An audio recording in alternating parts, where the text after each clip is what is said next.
Do-do-do. Hi, and welcome to Is It Half Empty or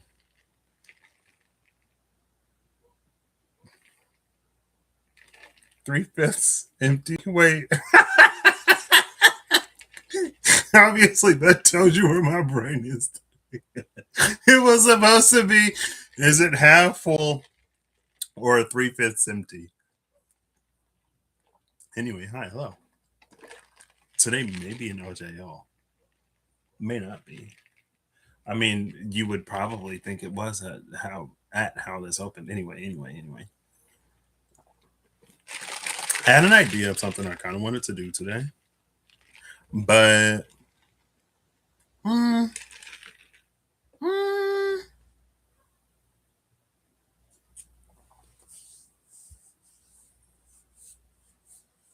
see, that would require a lot of rolling. Also, because I wanted to do, I've had this idea for a while to use one of the random rolling programs to roll and then pull. One second. I'm going to adjust this. Oh, it's fine. Welcome to It Is What It Is Tarot, where it is what it is and it ain't going to be what it ain't going to be. I'm your host, as always. you know, anyway, it's fine. Um, yeah. I don't know what I'm doing today. Oh, I hadn't thought about the last one, right? Obviously, she still needs a retwist, and by she, I mean me. Um, it was interesting because I remember.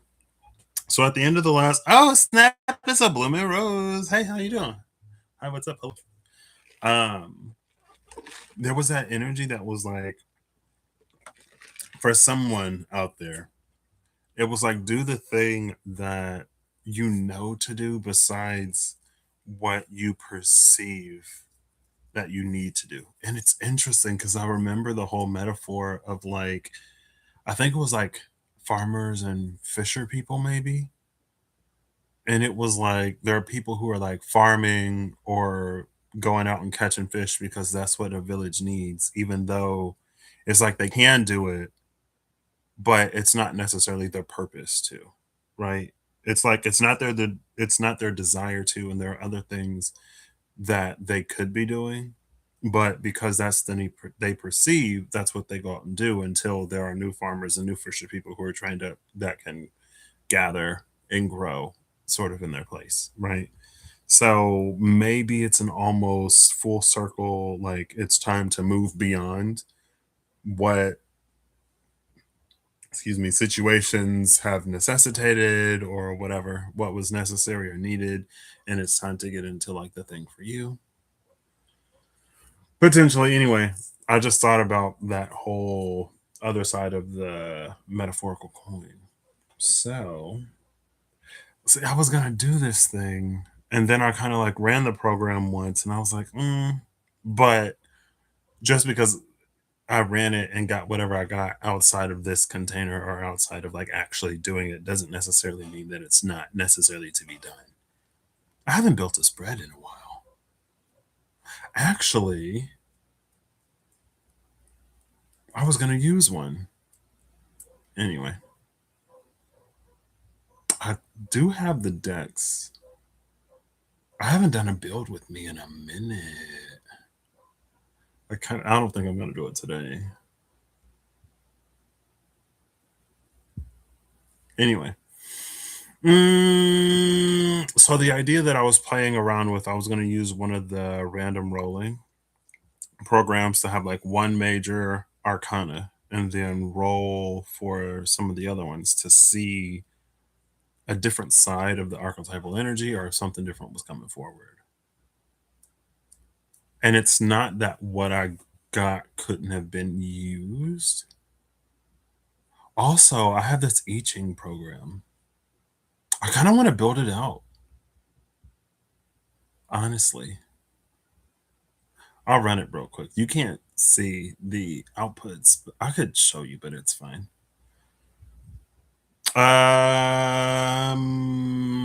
Let's see.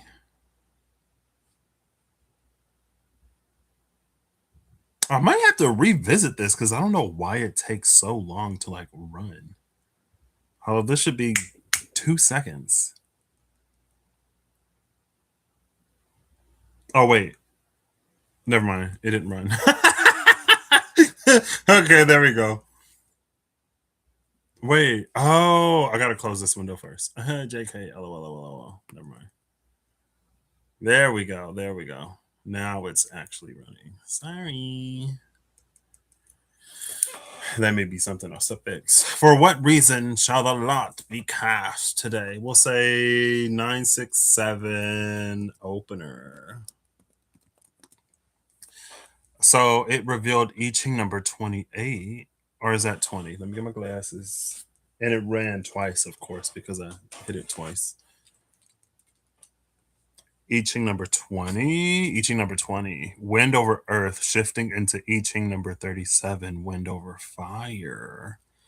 I have my iPad, which means I have the Book of Maps from the Spirit Keeper's Tarot. The one thing I wasn't able, or the one thing I was still working on capturing in this before I just like stopped, before I came home and then like stopped coding, right? Um, I can, I just don't display it, which lines actually change to get it to shift.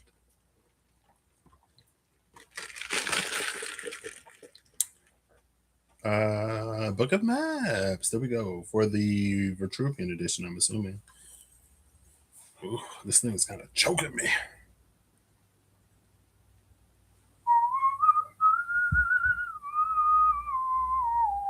We'll just go at our own pace today. Because why not? Don't we go at our own pace every day? Pretty much. Pretty much. Pretty much. All right. All right. All right. All right. All right. There we go. So the numbers should hold up because I think I based it off of this one 20. Oh, I'm going to just go wind over earth because if I try to find the number, it ain't going. It'll be more difficult. Wind over earth and then wind over fire. So wind over earth, I Ching number 20, critique. Wind over fire, I Ching number 37, family. Critique family. What? Okay. Well, it starts with the critique and it shifts into family.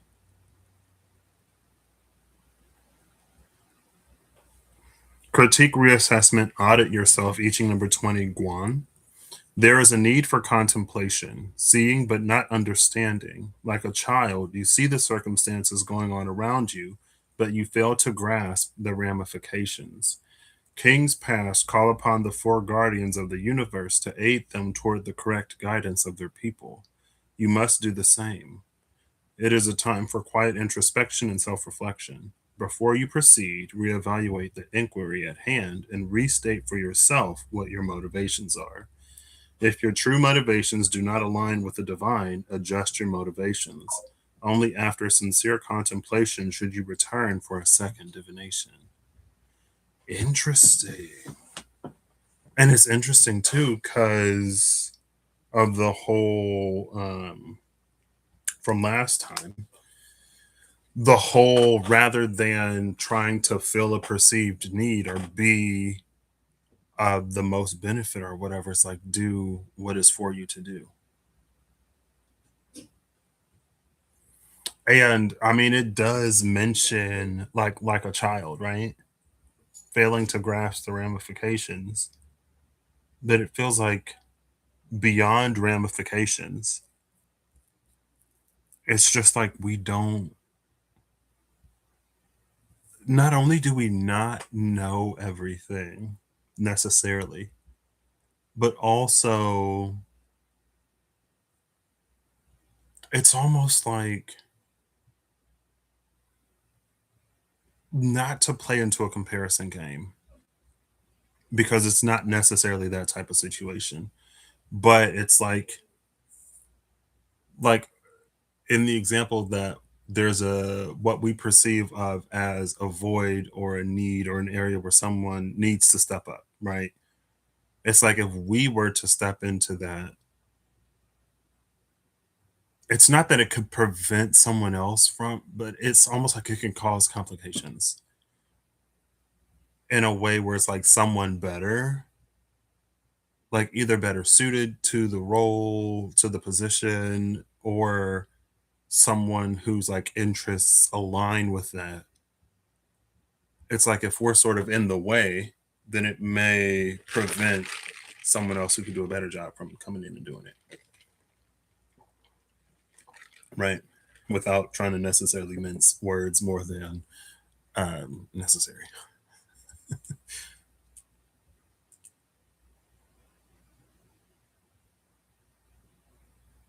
And it's interesting too that it ends with only after sincere contemplation should you return for a second divination, but this like the I Ching already shifted, right? I did call the program twice. I haven't run the second one. It's like blank. But I did call the program twice. That implies through sheer happenstance or through the unfolding of the events that led us to where we are now, that that alignment is there, right? If your true motivations do not align with the divine, adjust your motivations. Only after sincere contemplation should you return for a second divination, but it's already shifted and changed. So we're already moving forward, which implies an alignment.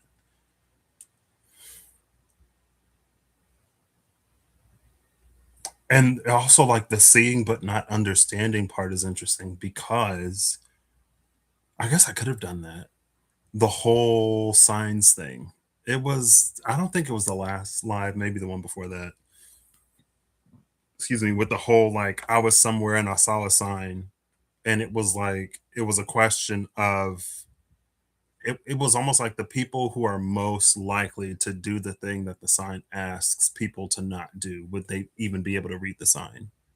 So it was a whole like, do we see the sign? Can we comprehend it? And blah blah blah, whatever.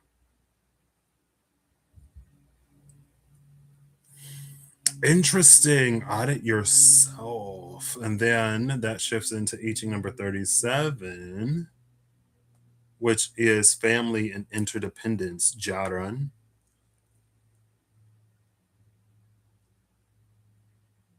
Oh, it's family. But I don't think that's the word. It might be actually for a family that I remember. What's the kanji for kazoku? I know kazoku is Japanese. Yeah, that is kazoku. Okay. Well, no, that's ka. Like the kan kazoku. The first one is the same, but the second is different.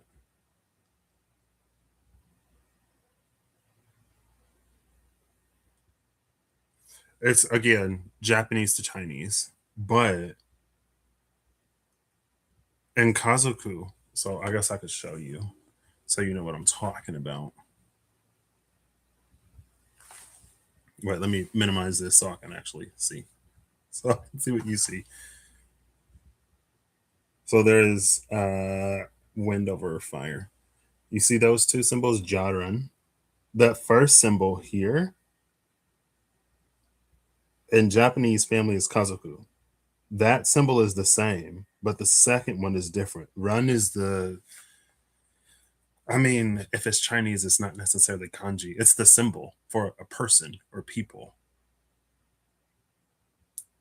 So it's instead of it being like family, it's the people you share a home with. Or it could be people in homes,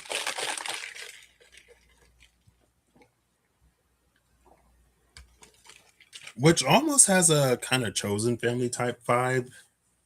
I mean, kind of it. has an almost chosen family type vibe, but also a situational, circumstantial type vibe too, where it's like where it's family by definition and not necessarily by sentiment, right? Whereas the Zoku and Kazoku means a tribe or member. Together, they represent a family unit or household members. Let's go to Google Translate, which is, I know, not the most whatever, but is what we got. So it's what I'm using. Let's go to Mandarin.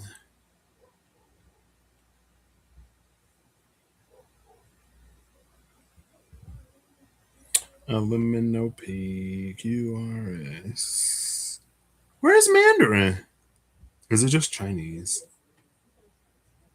Chinese simplified.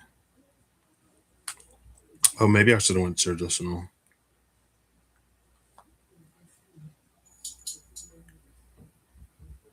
See, it's the Ja. See, no, this is the one that looks like Kazoku. So they're both on here. What is this one? Oh, my volume is off. Let's try that again. 家族 Jatsu. What's this one? 家人 Jaren. So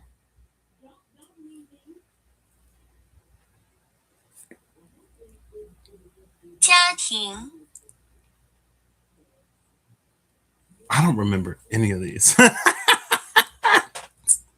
I mean, it only took like a semester of Mandarin in high school. Actually, I think it was a quarter. I took a whole quarter. I was just like, I don't recognize this. Do I recognize any? It's fine. This is almost gone. So, this is the clan, the family, interdependence. The leading clan that gives light to others will shine with the radiance of the sun, leading from behind, leading by setting the example. The nation must come together like a family. When there is interdependence, then there will be a great success. The parent establishes firm rules for the child to follow so that the child can become a contributing member of society. Leave no housekeeping unattended. Attention to detail will bring success. Govern the clan with love, not with fear. The king must be like a loving father. Interesting. That's it. What I do, the common thread though between these two, because in the first one it mentioned, right, kings past call upon the four guardians of the universe to aid them toward the correct guidance of their people. You must do the same. It is a time for quiet introspection and self reflection. That whole like seeking counsel, asking for guidance, making the right choices and decisions in um, assisting or aiding others, and then the whole like clan, family, village um, interdependence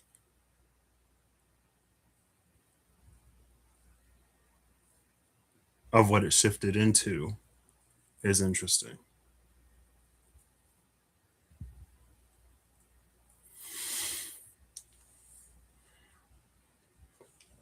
Okay, so I kind of want to look for the king. Am I gonna? I mean, I called it twice. Just because I called it twice doesn't mean I have to use it twice, right? But since I already called it up, it would be easier to just run it again. So the opener, excuse me, is about alignment, leading by example, and seeking guidance in matters that we have a limited understanding or view of.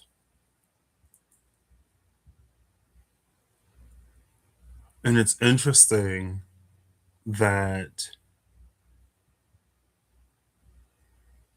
I mean, because in the first one, it was like, it mentioned being like a child. But in the second, it mentioned being the loving father. Even the loving father, in and of itself, is interesting because it is almost giving this like blend of masculine, feminine. There are plenty of loving fathers, and there are plenty of loving fathers that don't feel any type of way about being a loving father. You know, you know what I mean? There are plenty of loving fathers that can be openly loving and not tough love, stony, distant, cold, because there are different kinds of folks. Some people just are more naturally affectionate than other people, or they just show it in different ways. But you know what I'm talking about.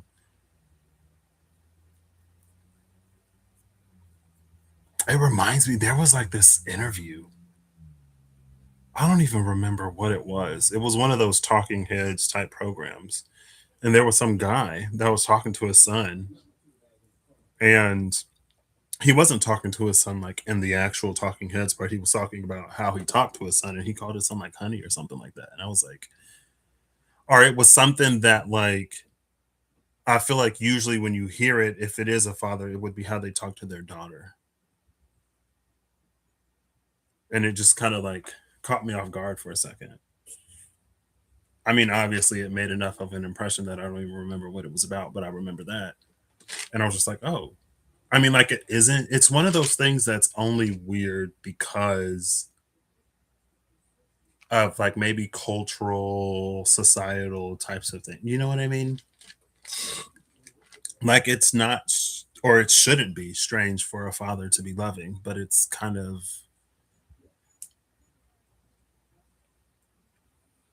it's almost like it's one of those things where it's weird for it to be weird. You know what I mean? Anyway.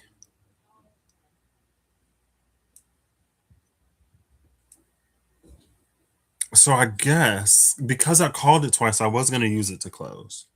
And so I think I will start here, which means we'll come back here.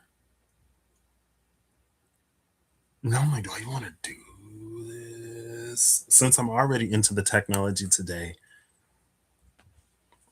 we'll say heads for the program, tails for just like flowing into wherever we're going. Hey Siri, flip a coin, please. Heads. Up, it's heads. So we are going to use the program. See, every now and then, I feel like I've been doing this for long enough. I should just be able to trust it sometimes. 'Cause, I mean, sometimes I'll think that I have an idea of what I'm doing. And then after I sit down, it goes a whole complete other way. I feel like more often than not, I'm not necessarily a planner, but I have a general idea sometimes when I sit down. And there are other times where I'm like, I had like the thought to do this, but now that I'm like sitting down, I don't know how it'll like actually sort of work out or come together, but it ends up working out or coming together. So maybe I should just trust that it'll work out and come together. Like, I wouldn't mind.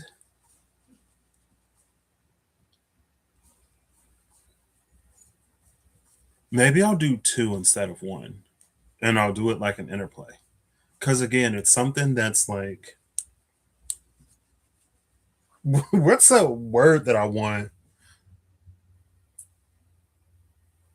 I'm like, dichotomistic isn't a word, but it's again, it's almost this feeling of like one thing that feels like it would be two different things. It's like one thing that feels like two different things because of our understanding of it, but in reality, it's like they're not mutually exclusive. And in fact, more often than not, in certain dynamics, realms, or environments, they coincide. You know what I mean? Hey, Holly, how's it going? Bixby would know. I haven't asked Bixby in a while. Every now and again, though, Bixby will pop up like, "Hey, I'm still here. Like, I am a thing." Excuse me. Oh, that's empty. Yeet. I got a whole bottle. It's fine. I don't have to drink the rum, the mango chili rum. I got a bottle of wine too. I haven't. Anyway, it's fine. It's fine.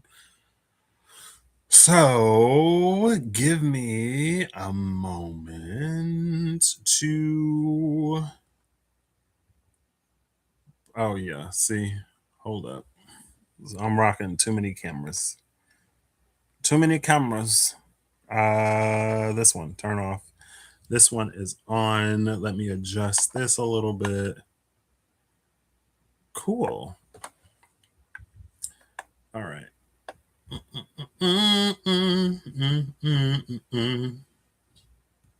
Here I am. I'm back. That quick? I know. Good to see you too. What am I? I think I'm gonna do this one. Should I just go random? Should I just go full random? No, I'm not gonna go full random. Actually, I think I do have to run this before I can run the next program. So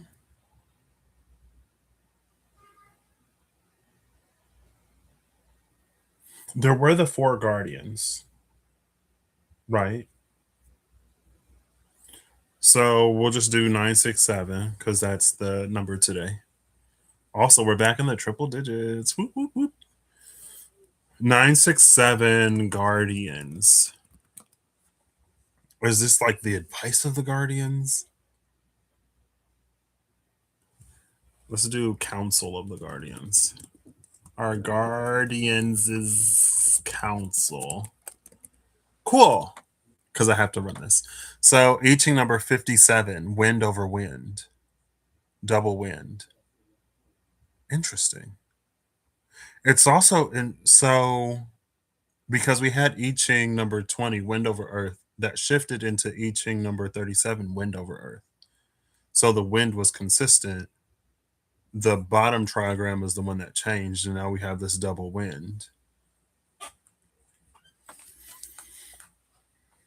So the council from also 30 20 37 57. 20 plus 37 equals 57. Interestingly enough. Use gentle force soon or sun. And it's interesting because remember the rising SUN or SON? And there's soon. Cool. Submit to the direction of the winds. The power you exert must be a gentle force. The wind is powerful because time is its power. The wind uses time to accomplish all endeavors. So you too, like the wind, must use time to accomplish your endeavor. Be the unseen influence. The magus casts a spell that will produce an unseen influence. Whether the warrior advances or retreats, both decisions will bode well so long as the decision is made with conviction. One must delve below the surface, perhaps into the unconscious mind, to understand the situation at hand. The wind is favorable, small gains to be had. Interesting. See, every now and then, I'm like, ooh. Because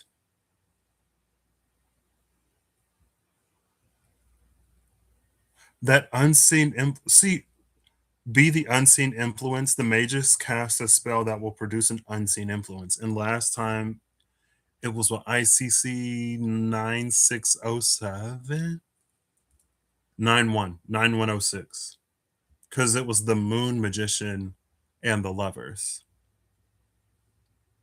And that whole moon magician, the magus cast a spell that will produce an unseen influence, be the unseen influence.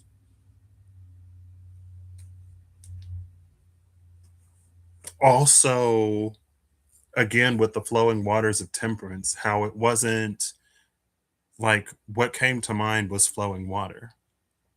but it wasn't the water that flows between the two cups, it was the water that rippled at the angel's foot. So that's already like, okay. Then we have two. One must delve below the surface, perhaps into the unconscious mind, to understand the situation at hand. When we had before, again, with I Ching number 20, it was like, it said something like, like a child, you may not have a full grasp of the situation. Also, with the whole perhaps into the unconscious mind to understand the situation at hand, was it the last live with the like a day with no mirrors in the disology? And it was that second interface, right? Because there was the external one and then there was the internal one. And it was something about that internal one where you go so far inside that you reemerge outside that almost feels like it speaks to not only the unseen force, honestly, yeah, not only the unseen force, but also sort of the unconscious mind. Interesting. Now, again, with the rising soon, if soon is a gentle force or unseen influence, it also plays in where did we see the sun? Was it like the Seven of Cups in the sun, maybe? And it was that energy of like things, it wasn't necessarily what's done in the dark comes to the light. It was just like something coming into our awareness, right? Like a point of or period of discovery, right? For example, there's someone who's been making content for years, and then all of a sudden, one day, something that they make goes viral. To the person that wasn't following their journey, it could be like this person just like got wildly popular overnight. But for the person that's been with that person along their journey, they understand that it's been a journey. You know what I mean? So it's like the part where it comes to the light of the sun, where it seems immediate or whatever, it doesn't mean that all of the other stuff didn't sort of go into it. Interesting. So this is the council of those guardians. And I guess I shouldn't be surprised that the guardians, the four guardians of the universe, or whatever their advice to the person seeking the advice within the story of the I Ching opening this is be the unseen influence and use gentle force. Especially, see, especially as we're talking about that sort of like loving father too, because usually it could be easy to give like a gentle force type of energy to a mother, whereas the father would be the more not aggressive, but you know what I mean, the less gentle of the two. But again, we ended with that like be like a loving father. So again, the whole this being the counsel or the advice using gentle force, and we saw the child that became the loving father, or what was referenced as a child in I Ching number 20. Then to conclude with be like a loving father in I Ching number 37 and family. And I guess it was too that whole definition of family, the question of the definition of family, with it being more sort of like literal or sentimental emotional, right?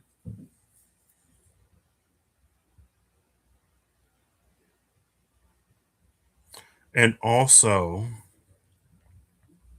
I Ching number 20 did mention it's a time for like self introspection and stuff like that, right? Here we have whether the warrior advances or retreats, both decisions will bode well so long as the decision is made with conviction. And so maybe that clarifies that energy, especially in terms of like not necessarily doing the thing that you perceive you need to do, doing the thing that's for you to do.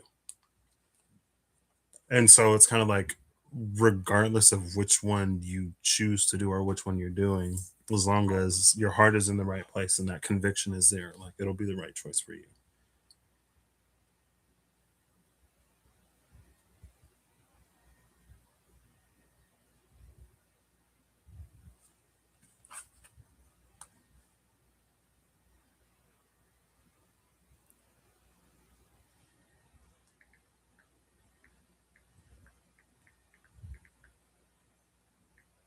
It's fine. it's it's fine. Okay. I'm glad I did this. I mean, I didn't really have a choice. I mean, I did, but I didn't, but I did. I could have executed the program without putting any input, but interesting. Okay.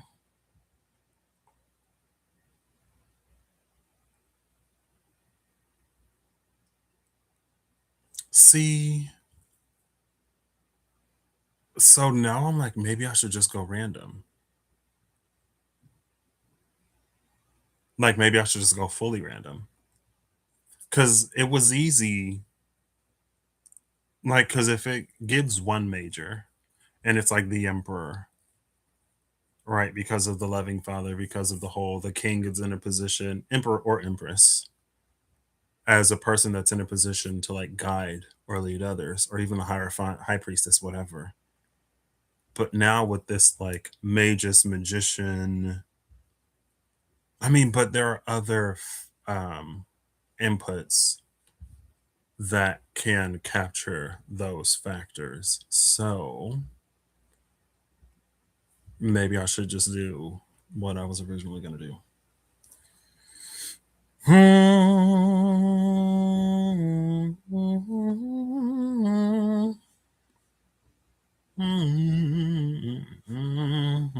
Oh, you can see it. Nice. Okay.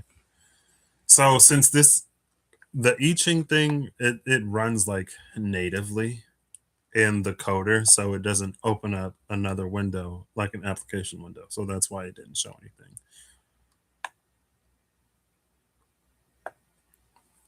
Cool. Yeah, you can read that. All right. So this is what we're gonna do. One second. I need like my full setup. So for the prompt, we'll do 967 because that's the number. I am not great at stuff like this. Because I'm usually like, just whatever happens.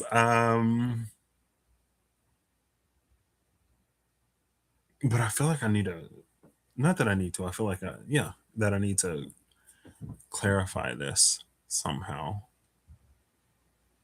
So we did the 967 opener and we did the 967 Guardians Council.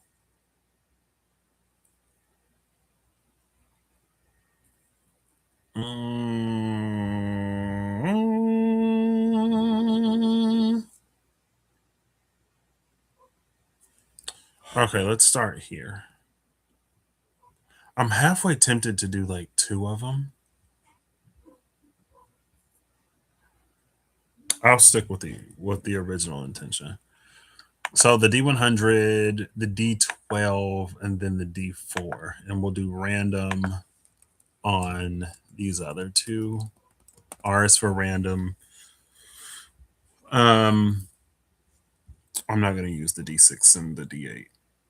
Although,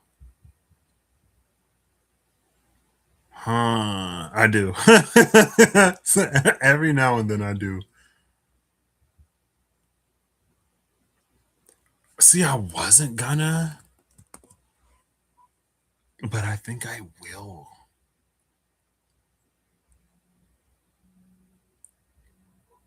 I could just leave it open.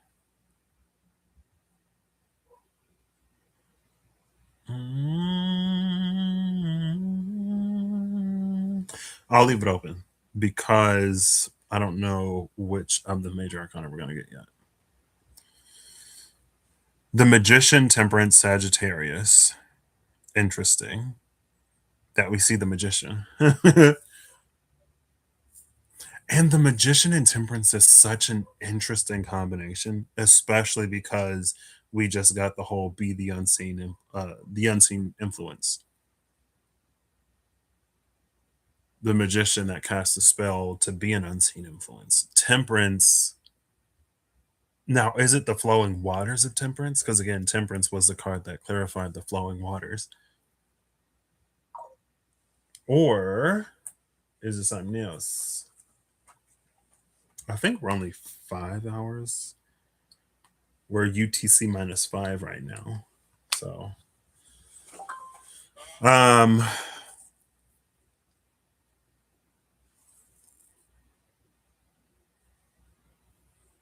Sagittarius. Throat and sacral, earth and water. It's also interesting that we get that earth and water combination again because of the whole Iceland air of last time, right? And with the whole energy of like it's better to leave the earth married to the water rather than for it to become even more inseparable as it mixes with the air. And fire is the agent of change within that trinity of earth, air, and water, right? It was like you can use fire. If you use fire to bake the earth, then the water will evaporate into the air. And because at first, I feel like we're almost getting somewhere. Because at first, well, that was that, and this is this, right? At first, it was the whole like it's more difficult to separate water vapor from air than it is to dry earth. And yes and no and yes. The point that's coming up today, though, is that there are natural cycles for that. When the air is overly saturated with water and other atmospheric conditions are present, then the water naturally falls to the earth in a separated liquid form. Then you would have the dry earth, the air around it, and liquid water. Natural processes will aid that.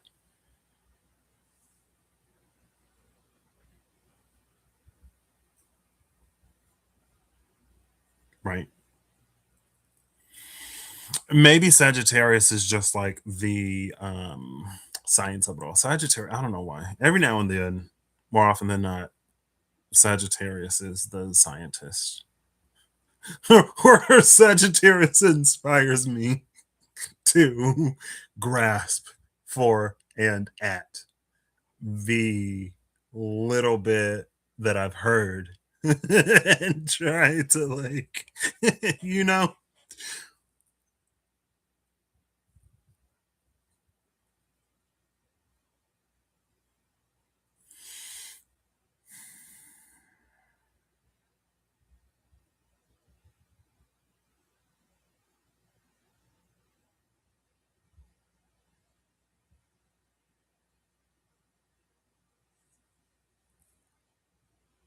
interesting. So I could pull a deck, get a deck, and pull before and after the magician. I don't think so. That's not how I'm doing this. The point is to think of the magician as temperance,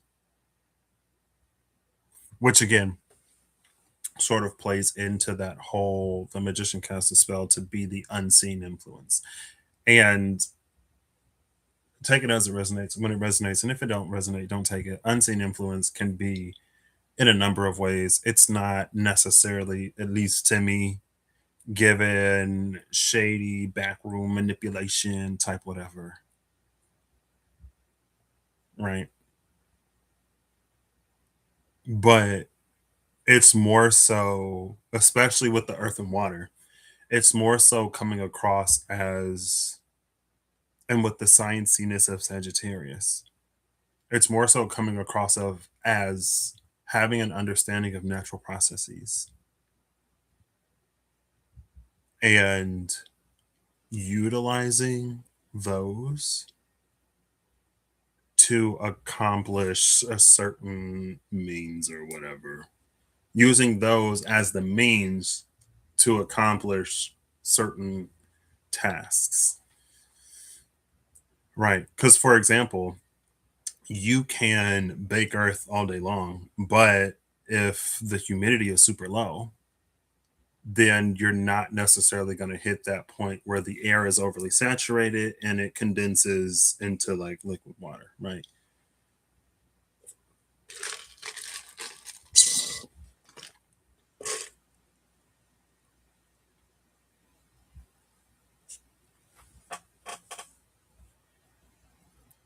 This is so interesting. HVAC school. This is so interesting because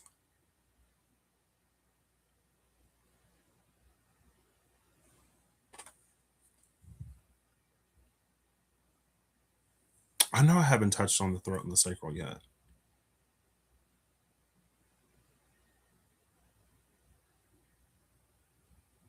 I mean, you could say the throat and the sacral, low hanging fruit, is like not betraying the part that one plays in a process, right? Especially if we go back to the loving father, right? The father participated in the conception process, not necessarily like limited participation when it comes to the gestation and the birthing and the the time in between conception and birth, but because the circle is here, like the father participated in the process to conceive of the thing. So then why would its communication sort of like not sort of own that? You know what I mean? In a way.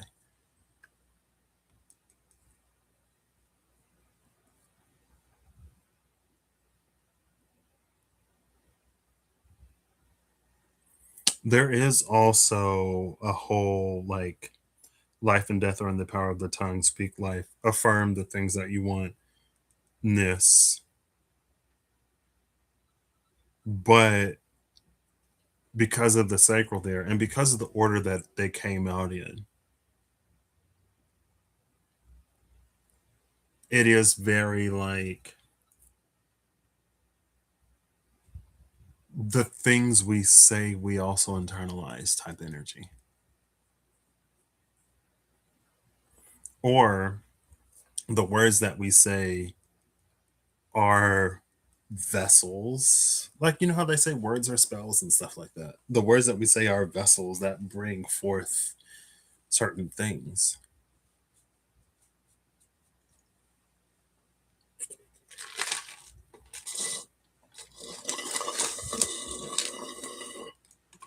Maybe this gets into the whole co creatorness of it all with the magician.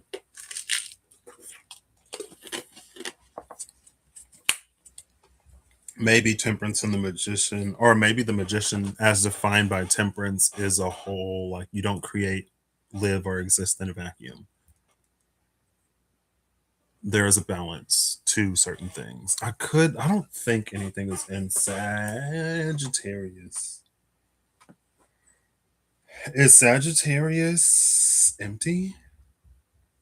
I know we have the nodes in Pisces, Virgo, Gemini. Something's in Gemini. Gemini, I meant to say Jupiter. Neptune, Aries, the Sun, and Venus are all in Aries right now.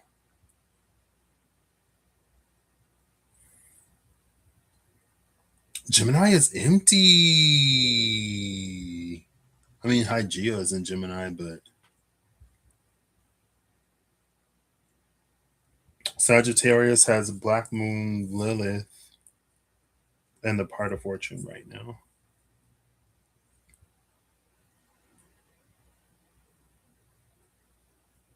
Black Moon Lilith at 10 degrees of Sagittarius with the nodes at 8 degrees, Pisces and Virgo.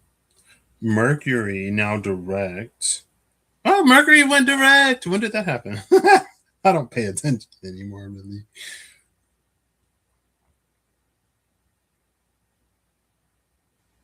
Mercury's at 9 degrees. Pisces. Excuse me. So, as of now, Mercury is squaring Black Moon Lilith.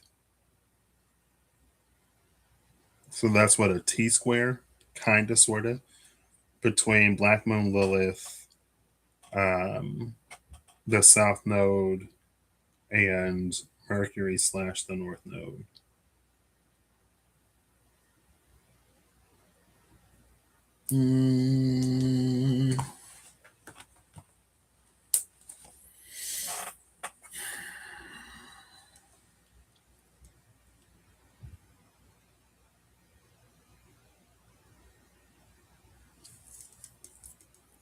I think too, I feel like this came out recently. The whole, like, the magician as told by Temperance with the elements of earth and water, it does give it a sort of um, nurturing kind of aspect, right? Whereas, like, rather than an immediate and sudden creation, or rather than inserting something, it like it's like rather than buying a pumpkin, it plants a pumpkin seed. And when you plant the seed, theoretically, you can get many pumpkins, right? The seed will sprout into a vine, and then there are multiple pumpkins that grow on that vine. And so you almost trade in expediency for quantity. And there are different cases and situations and scenarios where different things are needed and necessary. Right. So you could say it's almost an energy that's like it's better to sort of create a foundation and a routine, better to teach someone how to fish than to feed them one time and then their circumstances don't change and so they end up sort of starving anyway. You know what I mean?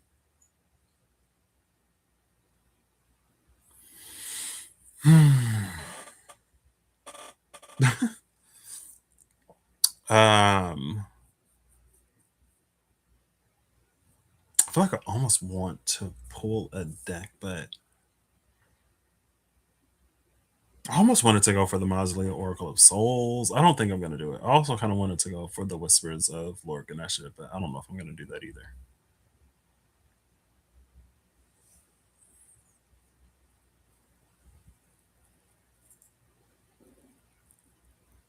See, this is so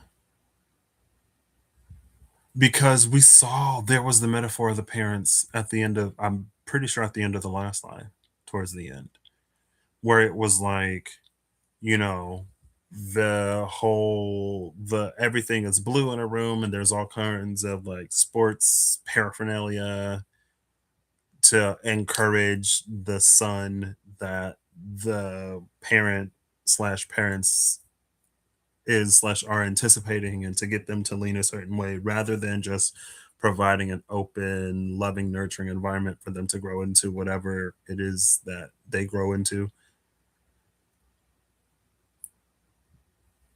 See, it's, I don't know, it does almost feel like manipulation. But I guess I don't know. Where's Rob? Where my like my professional therapist? Where's Kirsty? Friends? I mean, I guess we all can have an opinion on like nurturing slash encouragement versus like just outright manipulation. You know what I mean? For example, if someone is shy or reserved and you want them to feel comfortable opening up, then you would do things to make them comfortable, right? But is that providing comfort not a form of manipulation? Or is it not that deep? Anyway,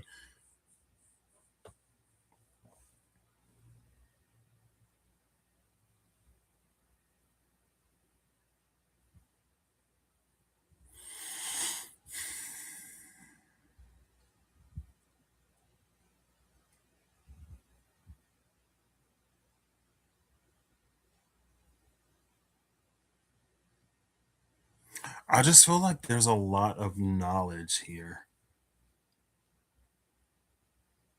between different realms, with the earth, water, more like human element, with the throat, sacral.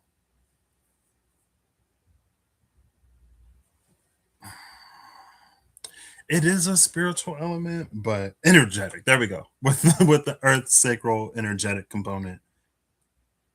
And then even with Sagittarius, and then it's like it understands many cycles.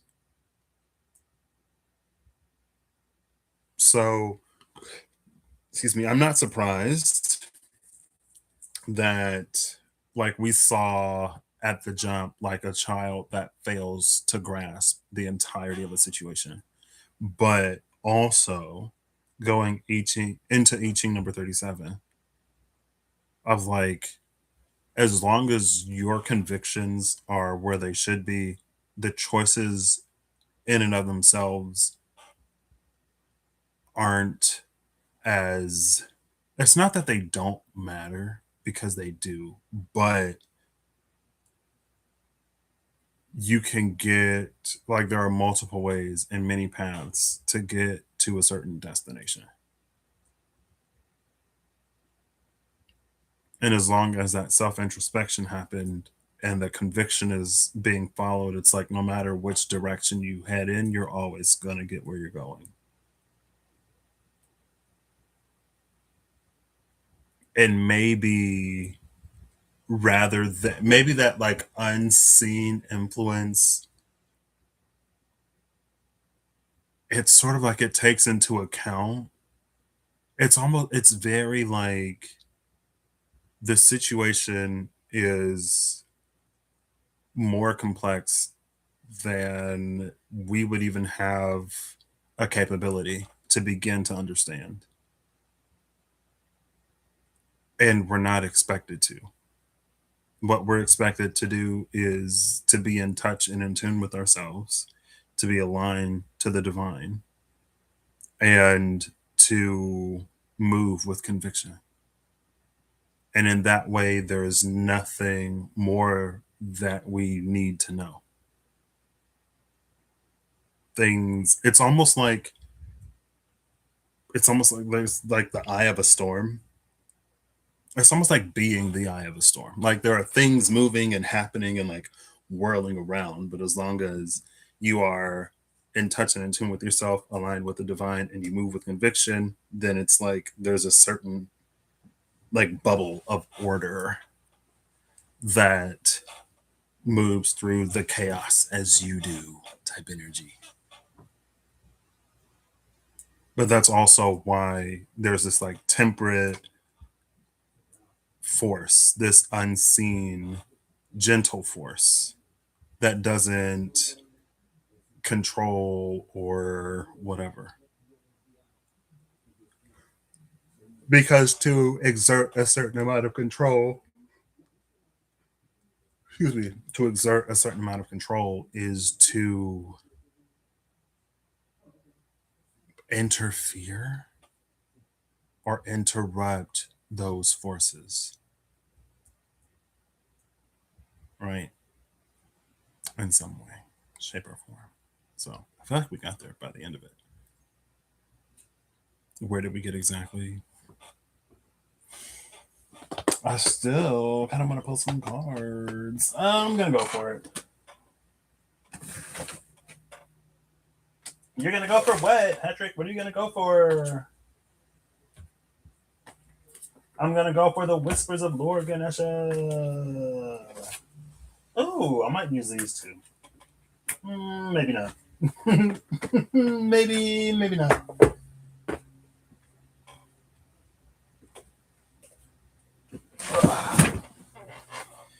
I'm gonna pull a Science Tarot card because Sagittarius is here, you know.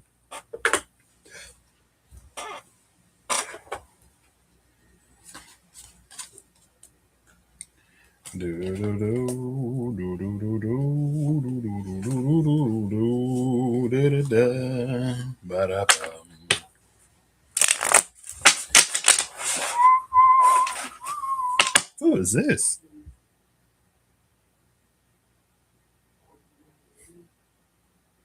Wait.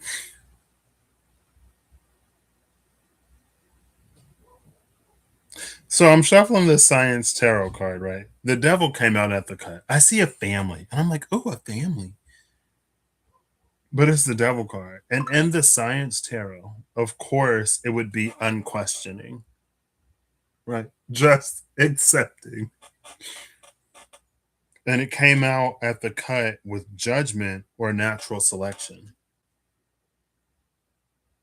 Unquestioning and natural selection.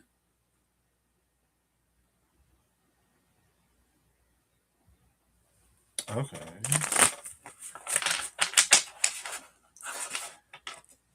And then we have a black hole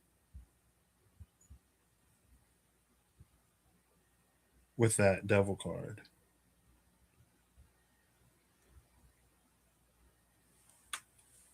Unquestioning and the black hole.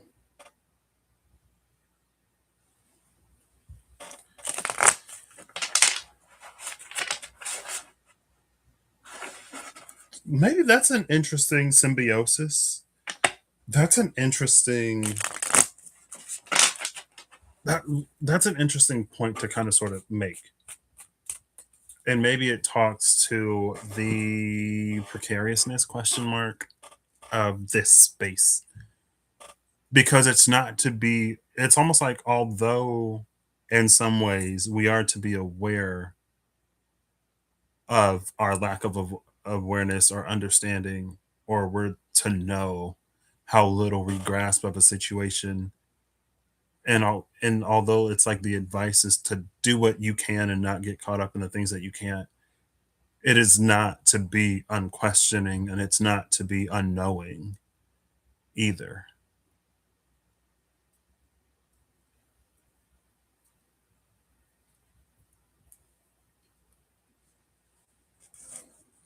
It's like it's not to ignore. The black hole emergence. Now, after the 9 of scalpels, we get the 9 of beakers. Where we saw the black hole before, now we see emergence, which is interesting.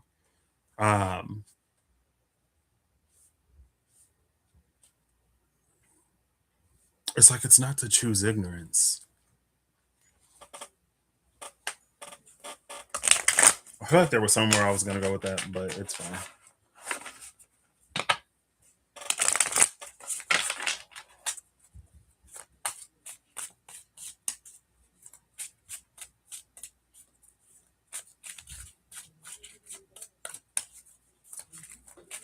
Okay.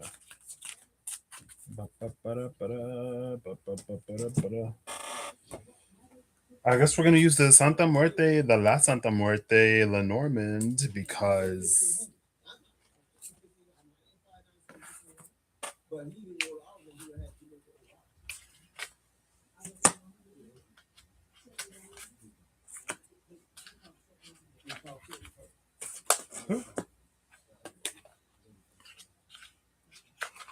these I kind of got to dig out with my fingernail.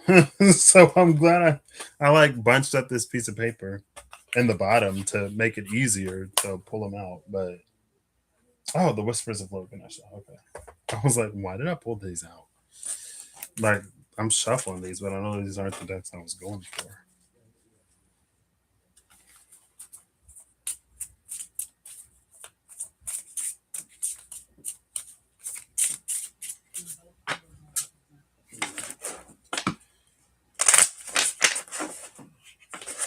Oop, oop, oop, oop, oop, oop, oop.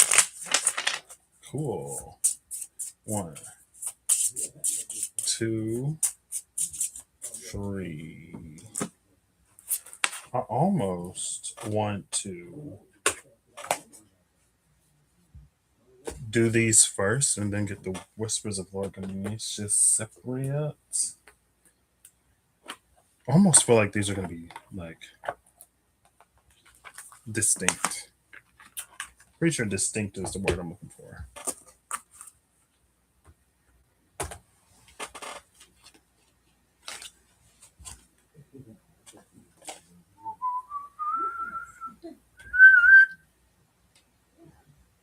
Dum, dum, dum, boom, dum, boom. What song is that? I know that's Homemade Kazuku. On the Run. I think it's On the Run.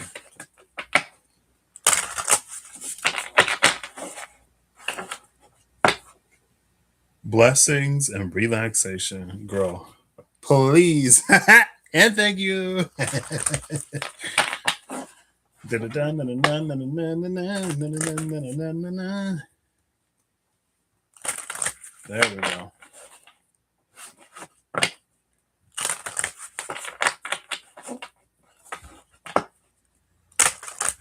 Yeah.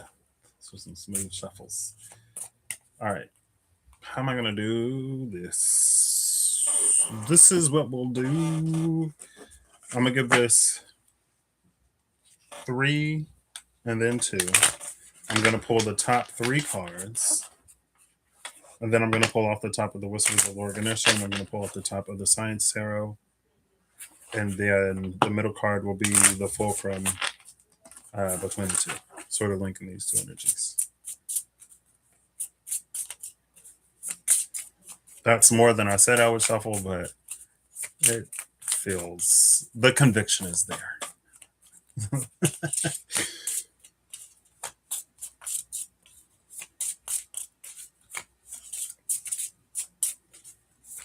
And maybe too, there's almost, maybe it's this energy of like the language of the universe or the language of the divine type energy.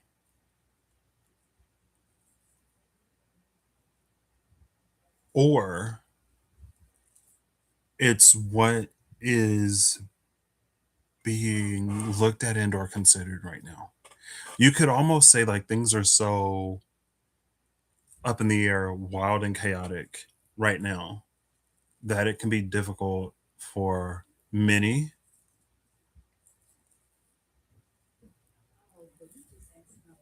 to like have the clarity, not the clarity. It can be difficult to have a complete enough awareness to make a choice or decision in good faith. Right? So then it's like, that's why the self introspection, be in tune with you, know what you are about, and then just act with conviction.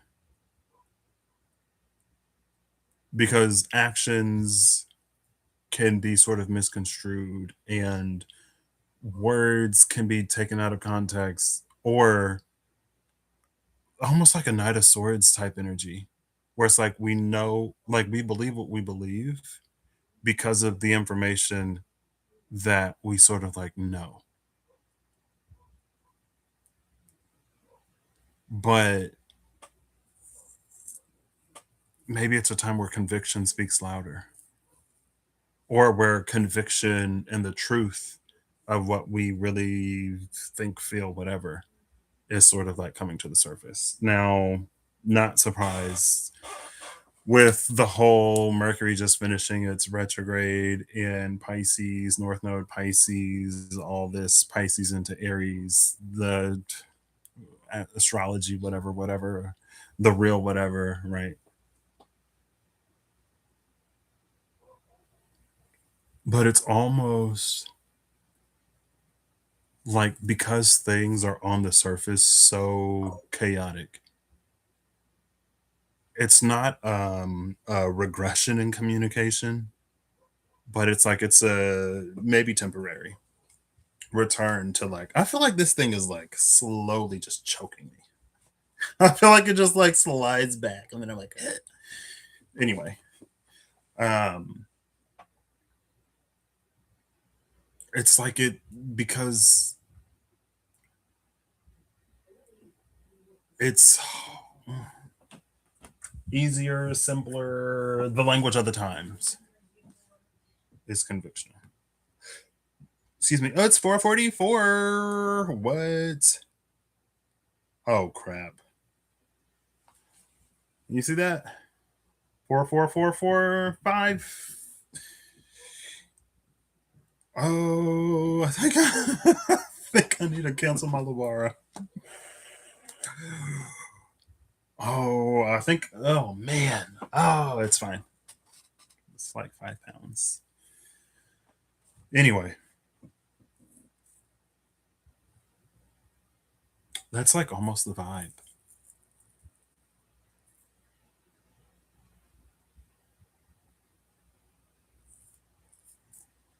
Okay.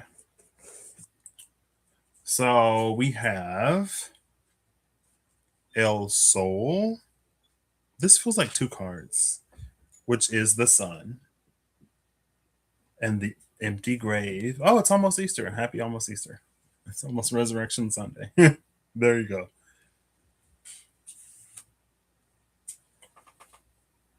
The Caballero. So we have the Ace of Diamonds and the Ace of Hearts.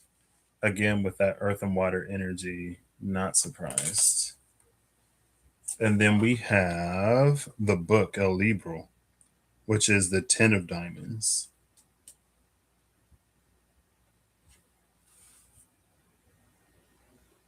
It's interesting that the man, loving father, Ace of Hearts, on the man, Caballero, it's in between the Ace of Diamonds and the Ten of Diamonds. Numerologically, one of diamonds, one of diamonds, and then the person is in between.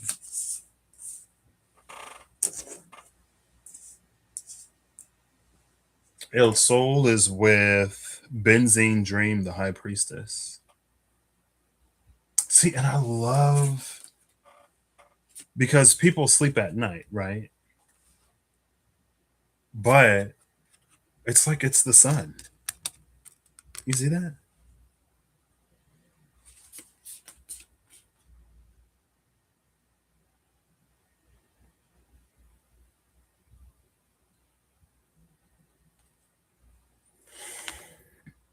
And the High Priestess is here. The High Priestess was the second card, right? It was the flowing waters of the High Priestess.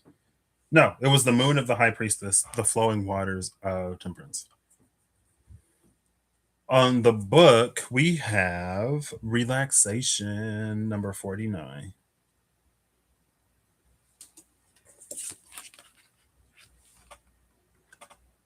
Now, the book and relaxation is an interesting combination because with the book, sometimes there are secrets, right? We only know as much of the book as we've read, even if it's all written down there, even if it's all written for us. If we haven't read it, then we don't know, right?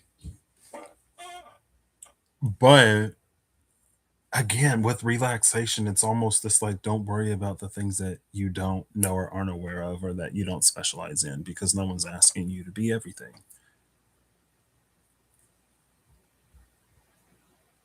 It is also giving me the like wind down activities, for the people who read before they go to sleep. because I'm not necessarily one of them.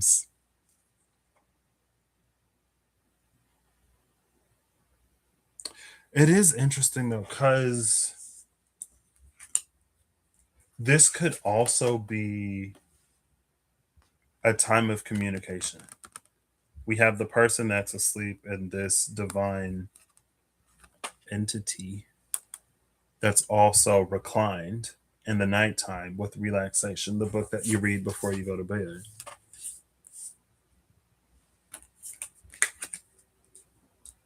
The whole thing about the benzene dream is in a dream, there's something that's revealed.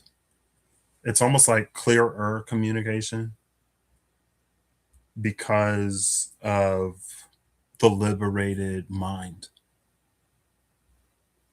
right?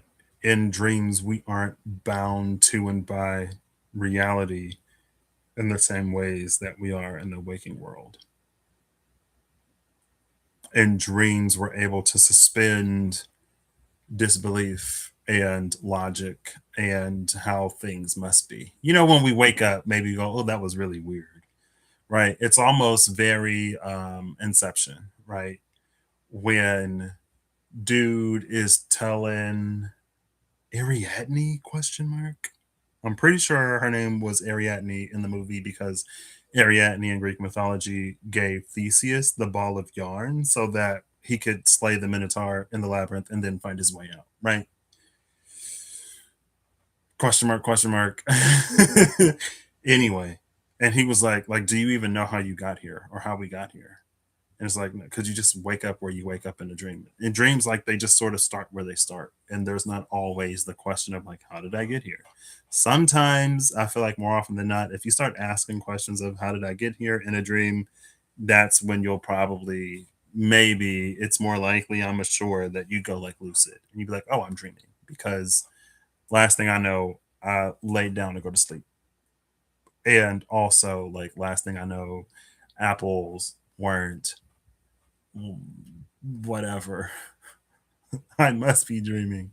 It's like when you start to question the dream, then you become lucid. Lucid, not lucent. But lucent is giving me like lucent Nargo Kuga vibes. It's giving me luminous. Lucent.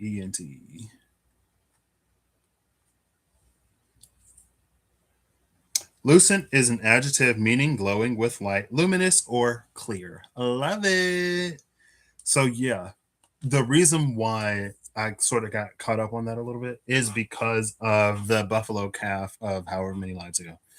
I'm pretty sure it wasn't the last. Actually, it might have been the last one. I think it was an ICC because I was like, what is this? The luminous warrior, the child, the luminous warrior that was in the lower world, ghost dance, earth type energy, right?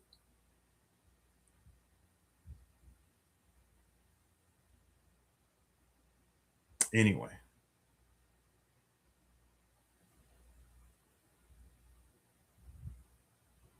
and so in that way, it's like it becomes possible to almost have conversations that you would never have in your waking life. Maybe more so than conversations, it becomes possible to become familiar with certain things that a lived experience wouldn't necessarily give exposure to. I'm finishing my thoughts today, or I'm trying.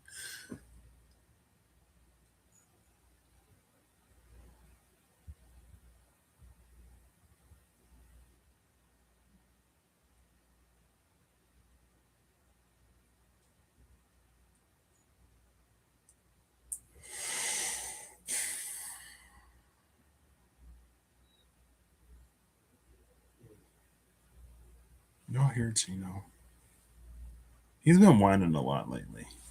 There's been a lot of activity going outside, and he's not necessarily allowed to get in the way. So he just whines. It's like people are working out there, Gino. Sorry, buddy.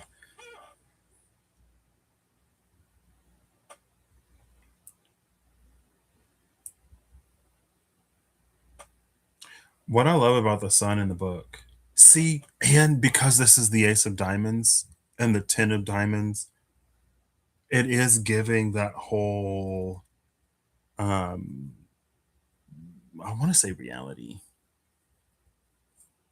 the lived experience. It's giving the, like, this is the Ace of Pentacles to the Ten of Pentacles, which is the entirety of the Suite of Pentacles. It's the lived experience.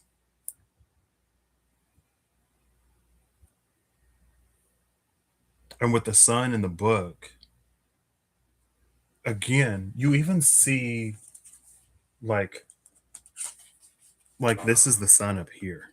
And this is an open book, right? If I look at the book card in the Gilded Reverie Lenormand, or in the Mirror Truth, in the Gilded Reverie Lenormand, I'm pretty sure the book is locked. In the Mirror Truth Lenormand, I think it's just closed.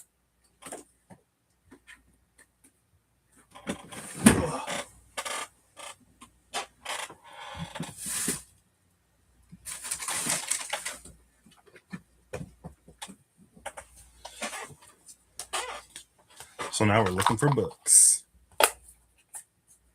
There's something about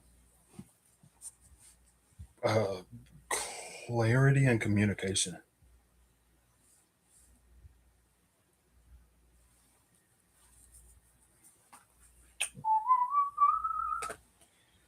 Am I gonna? No, I'm not gonna shuffle it as they are. We're gonna go looking for the books, just so I can show you.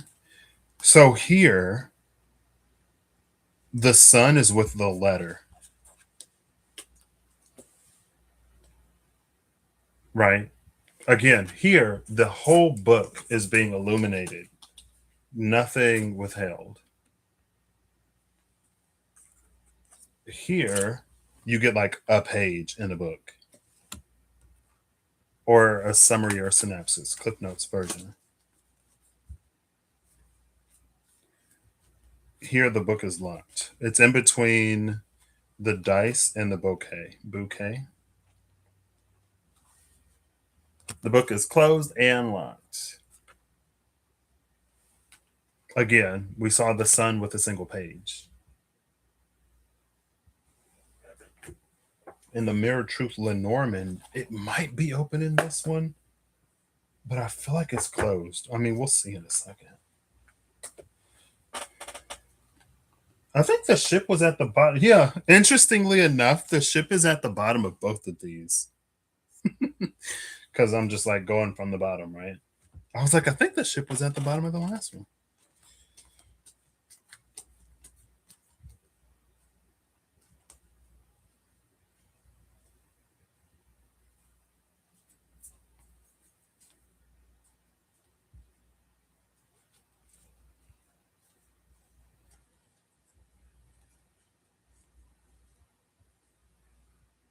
Oh my gosh. Again, the sun is with the letter. Now, in this deck, it's a lot closer to the top.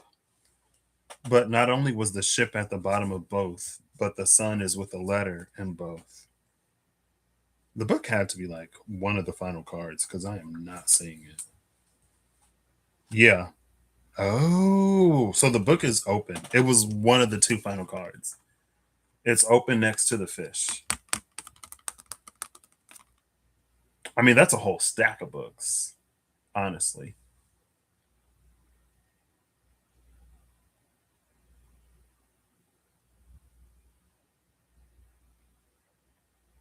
With the king, the fish is the king of diamonds. Ten of diamonds, king of diamonds. Loving father, the kings. Also, Ten of Diamonds, King of Diamonds, it mentioned kings in the past, right? With the dynasty or legacy that is the Ten of Pentacles next to the King of Pentacles, it's inherited, right? With the King of Swords, you could say it's by merit, right? Or by recognition. The King of Diamonds and Pentacles would be inherited. The King of Cups could be um, a mixture between sort of like merit and inheritance. It's that energy of like when a noble person adopts somebody to inherit whatever, right? So like there is a portion of inheritance, but there's also like a a connection there. And then with the King of Wands, I feel like that's either through ambition or through another kind of merit, where it's like King of Swords would be a recognition of one's logic. Um, if it's someone who's seen as like just or something like that. Whereas the merit of a King of Wands could be, again, something through ambition or accomplishment. Like for any of the myriad fantasy dynasties where it's about like military strength or like power or something like that, that would be like a King of Wands type energy, right? It's the toughest warrior or the most powerful magician or whatever. Anyway,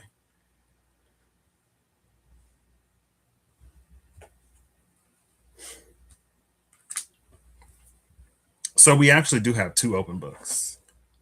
I mean, we have the one open book here with the sun.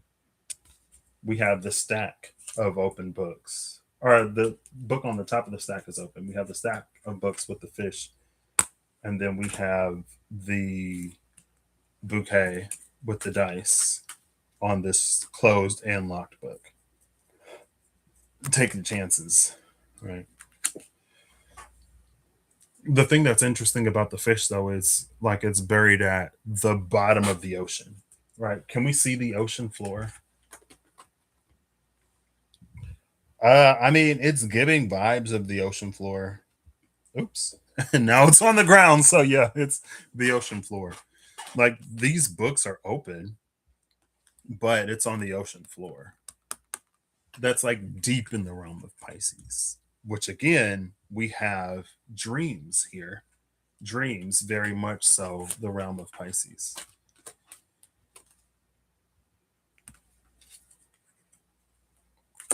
But it's almost like, again, with that, like being in tune with the self and aligned with the divine, it's like dreams aren't the only time we are open to that kind of communication. Our intuition and our discernment, depending, I guess, on our experience, is there. The divine is there. It's just easier, can be for some. And then, like, you still got to interpret the dreams. So it's just like we're more open to communication when we are sort of like asleep. And it's easier for us to put our thinking, reasoning mind aside to sort of like hear, see, go through the dream, and then we wake up and try to make sense out of it type energy, right? We hear it out fully and completely. I don't know. Anyway, should I even read relaxation? Should I even read it? Sure. What number is it? 49.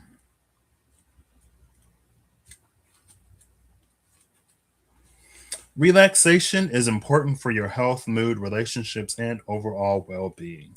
It is easy to become entangled in anxiety, worry, stress, and paralyzed thinking.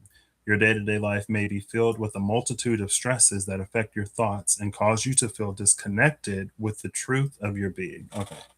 I was like, as soon as I started reading it, I was like, okay, I'm not going to keep reading this. But then it went to that, and I was like, okay, I'll keep reading it. Because again, it almost speaks to not only like the chaos of everything sort of happening, but also like all of the evidence that the thinking, reasoning, awake, conscious um, mind, like provides. Like, you know, you're trying to have a conversation. It's like if you're trying to have a conversation with someone and they're like constantly like fact checking you, right? or it's like they're constantly like having these little asides where you can't even sort of like say what you're trying to say. You know what I mean? But when you're asleep, it's like you're just like you're in the moment and it's just like happening. Anyway, I'll read it.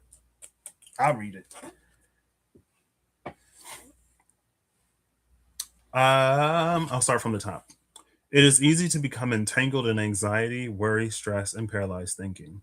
Your day to day life may be filled with a multitude of stresses that affect your thoughts and cause you to feel disconnected with the truth of your being. Dedicating time to relaxation provides a solid foundation to assist you to be able to live a more balanced, less stressful life. The importance of respite can help to alleviate tension and other health concerns.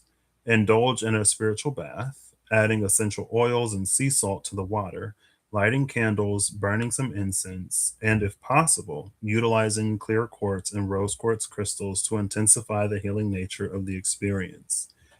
Use this time to get centered and balanced. Practicing deep breathing techniques can also bring about calm and peace. Remember to take a deep breath before you act impulsively on your thoughts, as this will bring fresh oxygen to your body and relieve anxiety.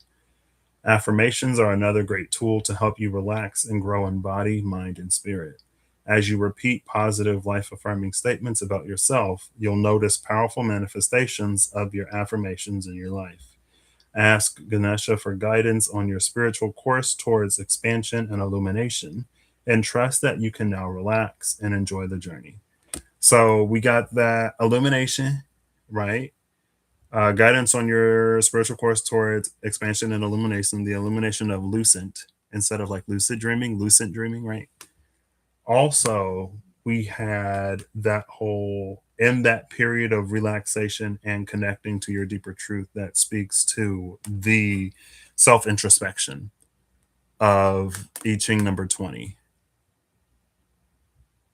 I know 37 was family. I don't remember what 20 was.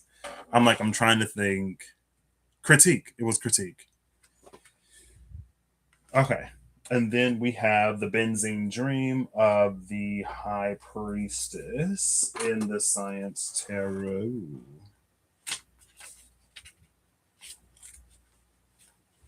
If we can find it. Hello? Wow, they ain't even got page numbers. I'm literally just realizing they don't have page numbers. What good is a table of contents if you don't got page numbers? it's it's fine. The benzene dream. So the scientist August Kukule. I'm so sorry to this man. The scientist August Kukule was struggling to uncover the structure of the molecule benzene. It was the mid 1800s, and chemists were working to decipher the benzene structure into a linear model. The six carbon atoms of benzene acted oddly in their experiments and did not seem to conform to the known rules of chemical bonding. One night, Kukule dreamt of a serpent biting its own tail. Interesting. He awoke knowing the solution to the puzzle. The benzene molecule takes the shape of a circle, not a line, with the first and last carbon bonded to each other. Since this insight, a myriad of molecular rings have been discovered, their structures integral to many chemical processes. The high priestess is devoted to this type of mysterious and perceptive insight. Imagination and inspiration play a vital subconscious role in many discoveries. Dreams and creative work can bring surprising understanding to aid calculation and study. Now, we saw in the Mobius card of the archeoarchetypes the whole like the snake isn't actually biting its own tail. So that's why I was like, what? Interesting. Also, like knowing that benzene is a ring, it feels like that part too plays into the whole like something outside of our realm of understanding, right? effectively, up until that point, all chemical compounds were known to be linear, thought to be linear, known to be linear, thought to be linear. It's that Knight of Swords energy, right? And the Knight of Swords is like, it can be like, you're not wrong, but you're not necessarily technically completely right either. You're somewhere in between. You got enough like information to do or say something, but not necessarily enough to be correct. It's that weird sort of gray area between ignorance and knowledge or knowing. Anyway,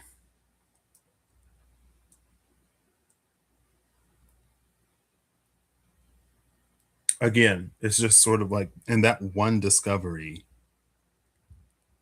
as there have been many throughout time in different areas, arenas, and aspects, that one discovery opened the door to a whole new world of sort of understanding.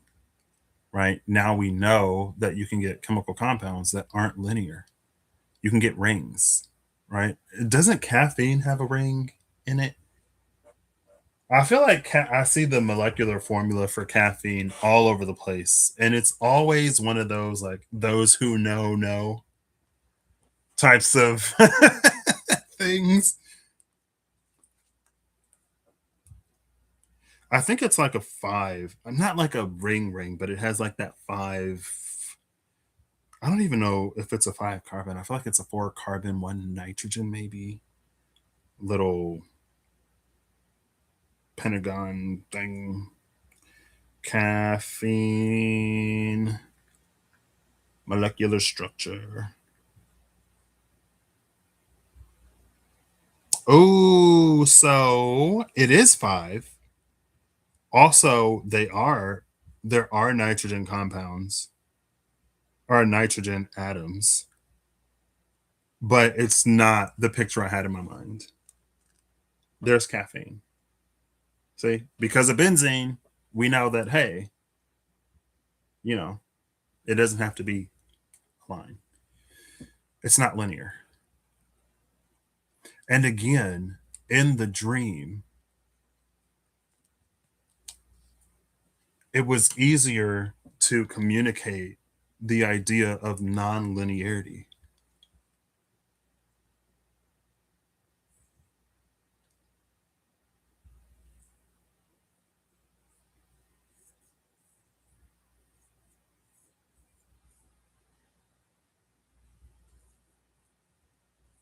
So I almost want to. I don't know. Sometimes I feel like I don't have the cards. Oh yes, you did. I had a dream. I sent her a message. I was like, "Dream girl, I had this dream like a few weeks ago. I don't know what's going on." I was gonna tell her about it then too, but I was just like, I sat on it for a little bit because I'm like, what? What is this? Anyway, um, like I want to pull cards, but I don't feel like I necessarily like. I feel like that's a feeling every now and then.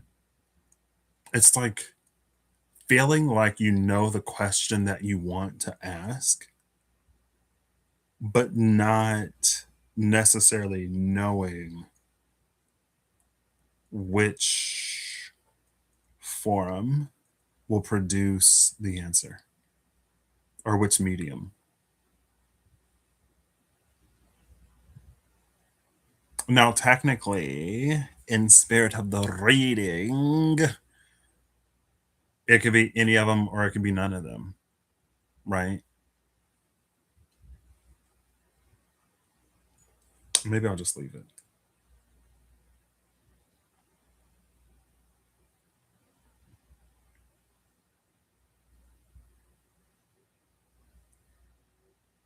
I think, too,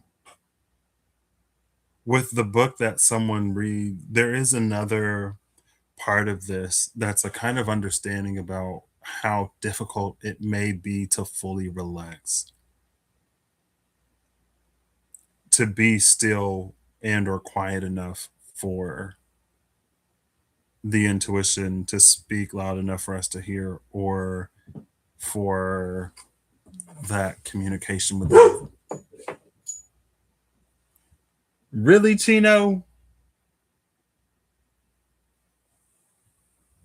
Oh, somebody's in the bathroom. And I think somebody just came. Yeah, somebody just came in the door. So I'm like, oh my gosh. Yeah, thanks for illustrating my point, Chino. Can't get no peace. Let me stop. Um, and so it's almost like being still enough to get that kind of introspection and clarity.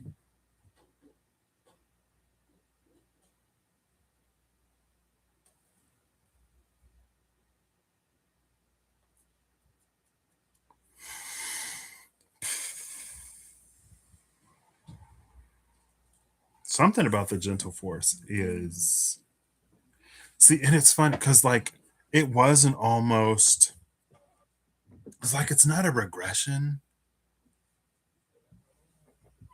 Like it's like it is, but it isn't, but it is. You know what I mean? It's not. It's almost like, in some ways, shapes and forms, because things are as crazy, chaotic, whatever in our life and in the world at large as they are. To find the quiet, it's almost like if you could do it now, you can do it in any situation. And although what may seem and or feel like a regression in communication or whatever, it's almost like it's like it's an incredibly powerful tool, because it's almost like it's something that's always there, right? It's almost like, if you have a catalog, right? If you have a catalog and a phone number, it doesn't matter if the internet goes down or whatever, because you can always call and place the order. Type energy. I don't know. There's something like illuminating and educational about the whole experience too. And again, it's almost like that whole, because it's a different modality to magician energy, and because it's temperance, it's almost like low power mode, or it's things that work even in times of like scarcity, right? And it's like, because it uses, with the whole metaphor of, um, the rain cycle, right? You don't have to exert active energy to separate water vapor from the air,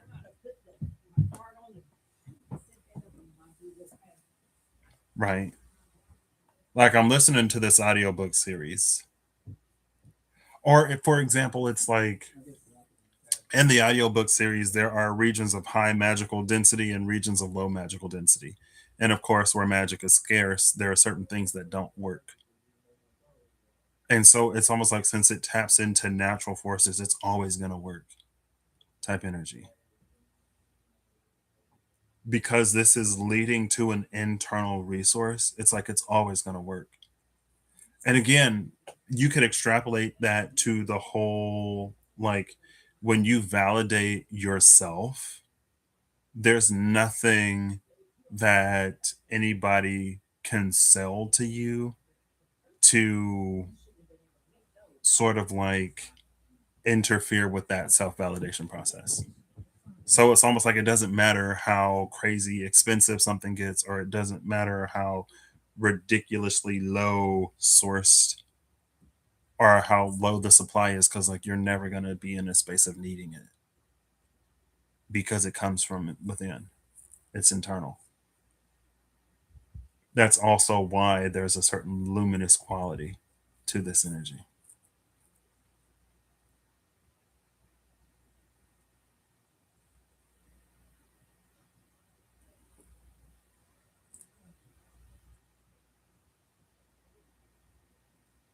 Cool.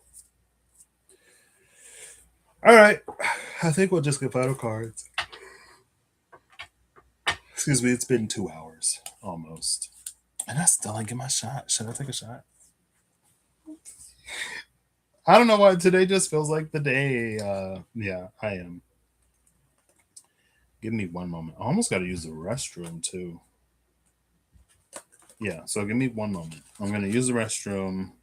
I'm going to get my little shot glass. I'm going to pour my shot, and then we're going to get final cards. Woo! Okay, yeah. I'm feeling the call.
And we're back.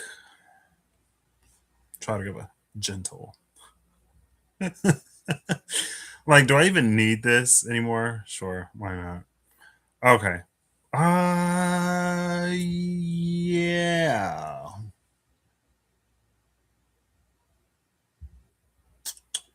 Should I just close this? Or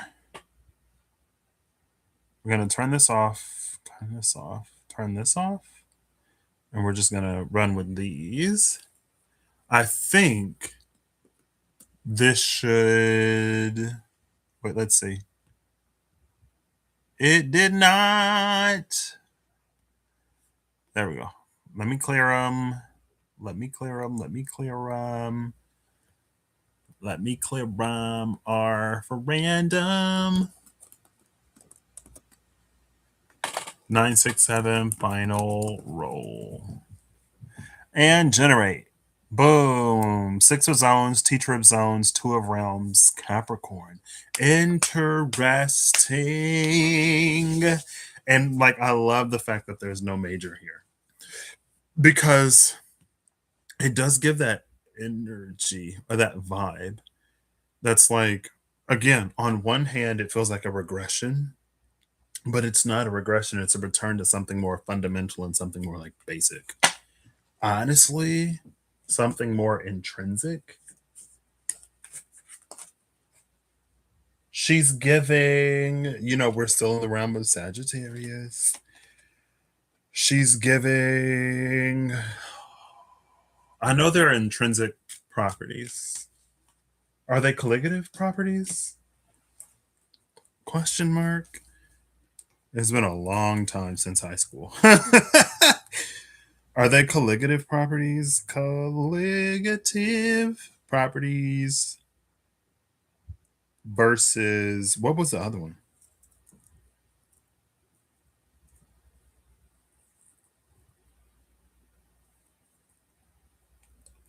Oh, girl. So, colligative properties are those properties of solutions that depend on the ratio of the number of solute particles to the number of solvent particles in a solution and not on the nature of the chemical species present. So, that'll give you stuff like the concentration, vapor pressure, and stuff like that.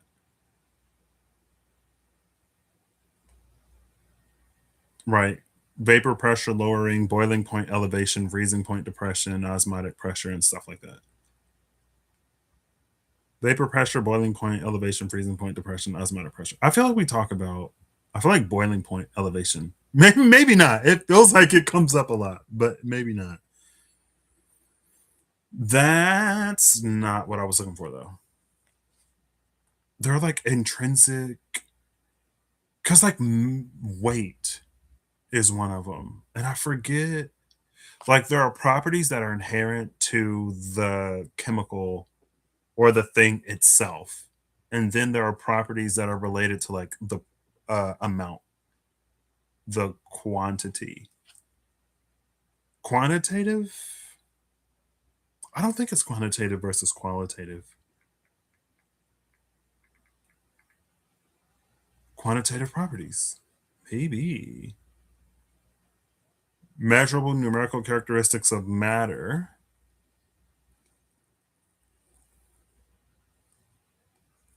Okay, girl. I feel like intensive and extensive properties. There we go. Goodness. An intensive property does not depend on the size or extent of the system, nor on the amount of matter in the object, while an extensive property shows an additive relationship. There you go. I was like, I know it's out there. Intensive versus extensive properties. Google AI overview. So, like density, temperature, and color are independent of the amount of the substance, serving as characteristic identifying traits. Extensive properties like mass, volume, and energy depend on the size of the sample. They are essential for identifying substances and tracking energy with a ratio of 2. Extensive properties like mass to volume, often producing an intensive property like density. interesting. Two extensive properties in relation to one another can lead to, or often lead to, intensive properties. Cool. So it's like learning your intensive properties to discover the extent to which you can affect the world around you because the magician was there, right?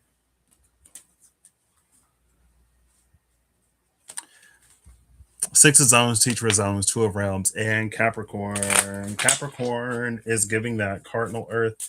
It's also giving foundation, right?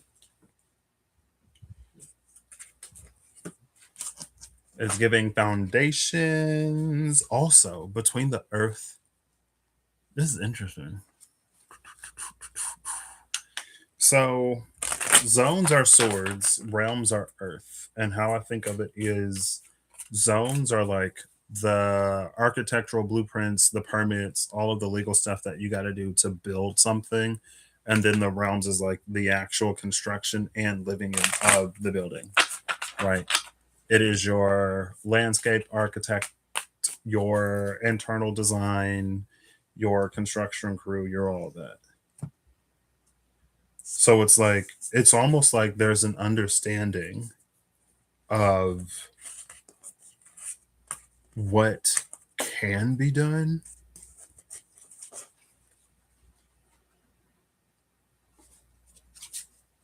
which it almost feels like one of those um you can't really blame or fault someone for. It's almost like if someone's like, "Hey, like can I get you anything to eat or drink?" And you're like, yeah, can I get, it's like being like, oh, I'm not sure what you have, but I'm pretty sure you have water because everyone has water. I'm like, yeah, I can get you a water. And then it's like instead of like asking like, oh, well, what all is on offer, right? And they're like, oh, well, we have this, we have that, and we have all these other things. Maybe they have this one thing that you tried one time that you can. I was about to go on a whole little thing about this one specific beverage that I love. I got literally a sip and I haven't had any more since then. And every time somebody's in Michigan, I'm like, are you by a Cherry Republic? Because I didn't get the bottle when I was there.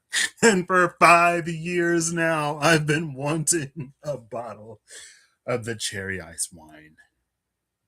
Maybe I'll just go and get it myself. You know what I mean? Or make a trip out of it. 5 years is long enough. You know what I mean? Anyway, um, it's like asking to see what's on offer. So the six of zones and the teacher of zones is that whole like finding out what all is available. And I love that the teacher is there because I don't know, I feel like we've been around this sort of point before. And it's always kind of sort of been a matter of fact type, or like a some people can, some people haven't necessarily reached that point yet where like you have a really, really solid internal foundation. Now, having a really, really solid internal foundation makes it easier to get to like the learning and the doing of whatever is happening, or, whatever the vibe of this is, however it resonates for you. But again, it feels like, again, that's why I love the teacher, why the teacher zones came out, because it has a sort of like educational type feel to it.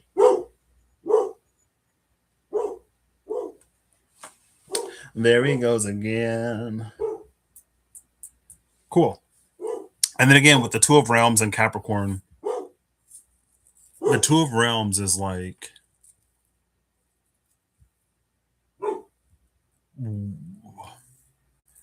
it's like if you think of the ace of pentacles, ace of realms as everything that is possible, the two of realms is the line that separates what we think of as possible from what we think of as impossible. Whereas again, Capricorn with its foundational position is everything that's possible, regardless of if we believe it or are aware of it or not. So it's like the point of the teacher of zones is to try to help expand our minds to know what is actually possible. Now, the six of zones is interesting because, like, that whole line, it almost has this energy that's like loudly complaining about something and or like wondering out loud. I'm gonna hang the keys up there. And then the teacher comes along or whoever sits in that position and like, oh, like you can do this or do that. Like I heard you talking about it. Like, yeah, they have whatever. If you ask for a London fog, they'll give you one.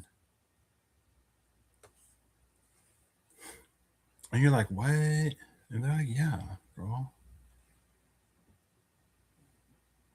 Like I went to a restaurant one time and I was like, do y'all have iced coffee?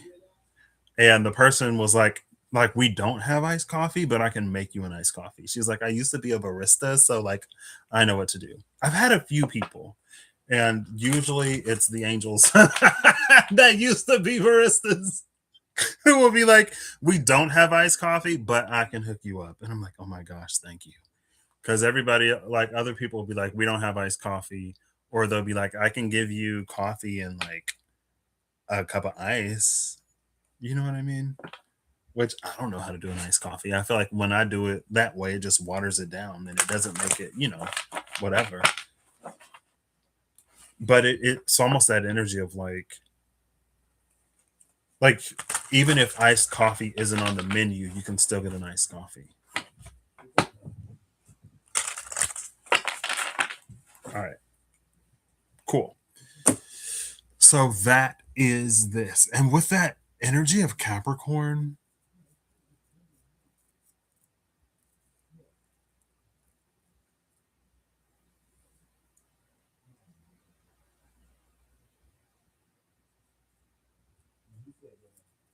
that's so, I know I use the word interesting a lot. There's this vibe. It's almost like the energy itself. And I feel like I'm trying to put it in some kind of box to make it make sense. Or I'm trying to find a language that will encapsulate the idea in as broadly recognizable and or acceptable terms as possible.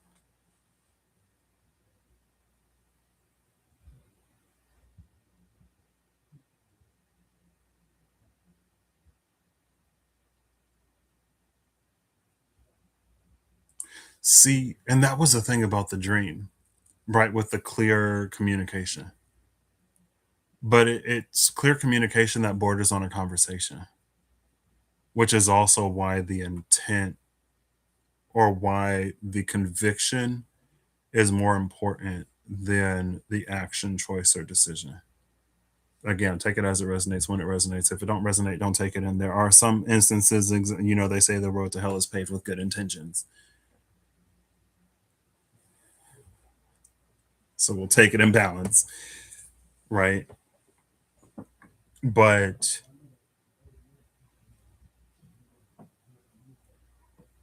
I guess like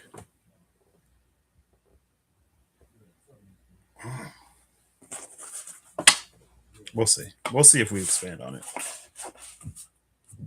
Wholeness and concentration. Concentration is interesting because that is one of those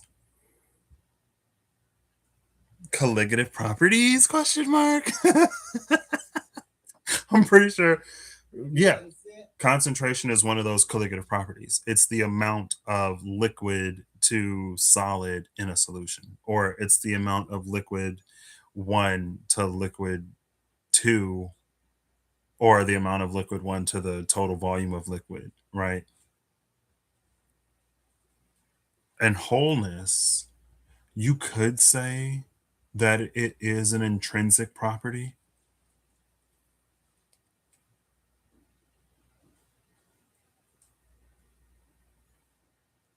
There's almost this combination of factors. Wholeness is an intrinsic property, but concentration is colligative. Concentration is relative, right? So sometimes we use that to dilute something. If you want to clean something, but you don't want it to be so whatever that it poses health risks, then you dilute it, usually with water, right?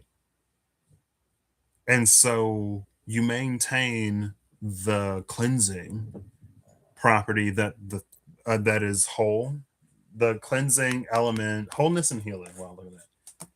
Wholeness, healing, and nurture. What a trio.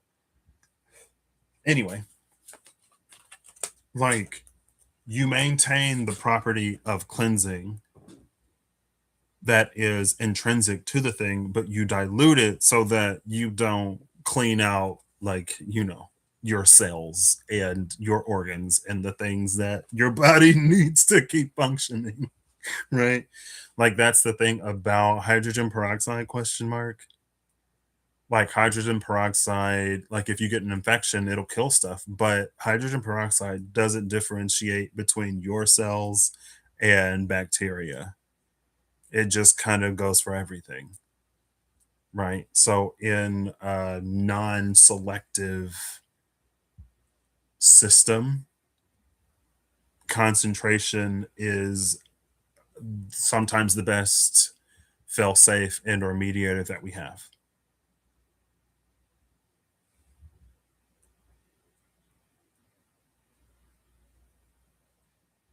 Now, I'm not necessarily saying that this is a matter of potency. I'm not saying anything. It's just interesting that we have this again, the whole tangent of colligative properties and then intensive and extensive properties. And then we see wholeness and concentration. Now, it does give vinegar energy. And I know it's been 2 hours. I didn't get my shot. I forgot to get my shot. Give me one moment. I am about to take my shot of this mango chili run because I'm thirsty and I want it. Because I'm thirsty and I want it. And because I thought, we're going to be here for a minute. Ooh. If I get it all out at once, then I don't have to come back for another millennia. I'm just see you in 3026.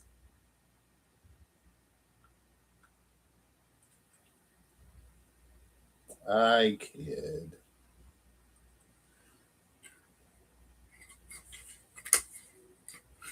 Oop.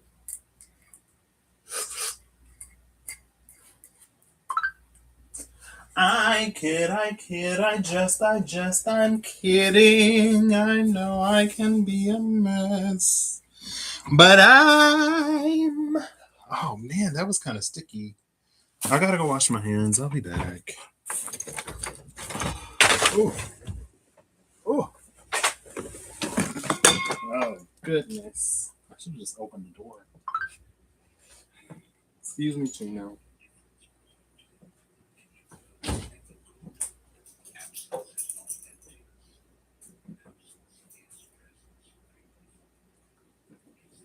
Where'd it go? Oh. Oh.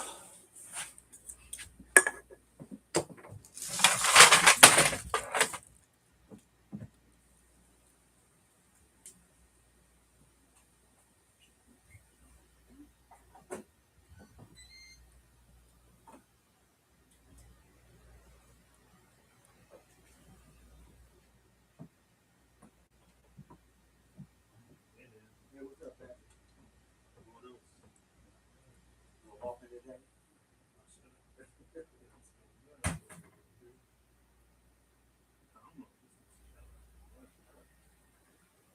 You're tired. Well, and traveling, so kind of like catching up with you.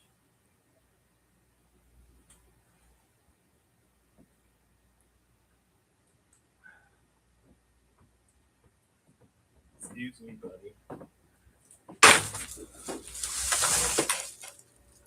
See, I ain't trying to. Let me move this chair. Ugh. There we go. Is that a. Never mind. It's fine.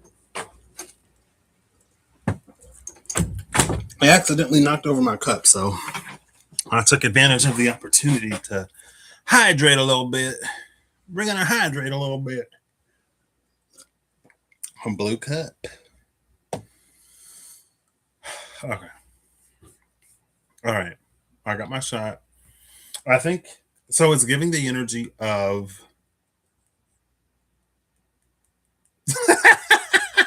Yeah. I should have. I did grab some water because I accidentally knocked over my cup. So, hey. I should have muted the mic, but it's fine. I just like with how I parked the chair and how I was trying to open the door, I made the space tighter than it's fine.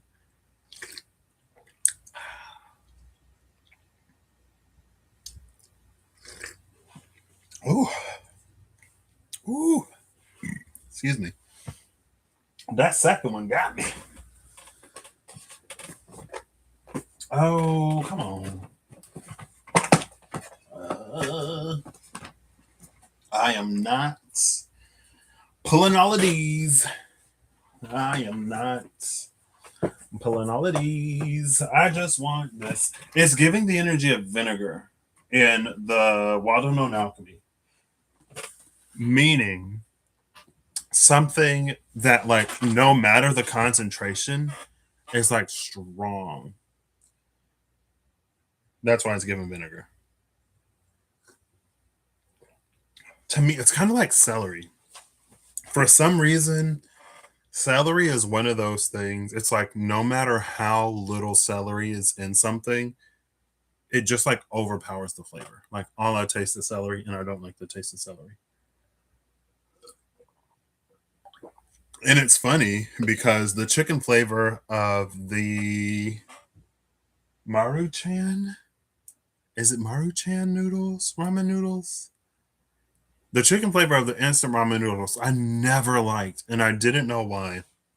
And one day, several years ago now, I had gotten a pack and I was eating, and I was like, I feel like there's celery here. I was like, that's the flavor I don't like. It's celery. Excuse me. And I looked at the ingredients, and lo and behold, it was like celery seed extract or something like that. Like there was some celery seed something. I was like, I knew it. Because some people like to be like, oh, you don't taste, it's in your head. Like celery's not whatever. I'm like, I can taste it. It doesn't matter how diluted it is. That's all I taste. And then I was right. Yeah. Anyway, it has a certain quality of vinegar and how it can overpower something. And it's not in a bad way.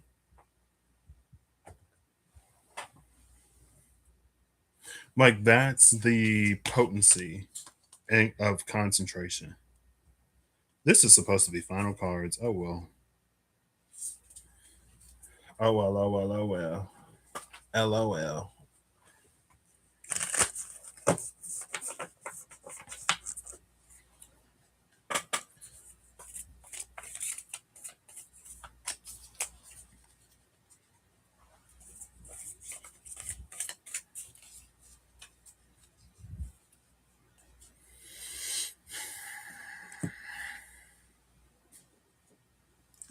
Let me let me try to recenter myself.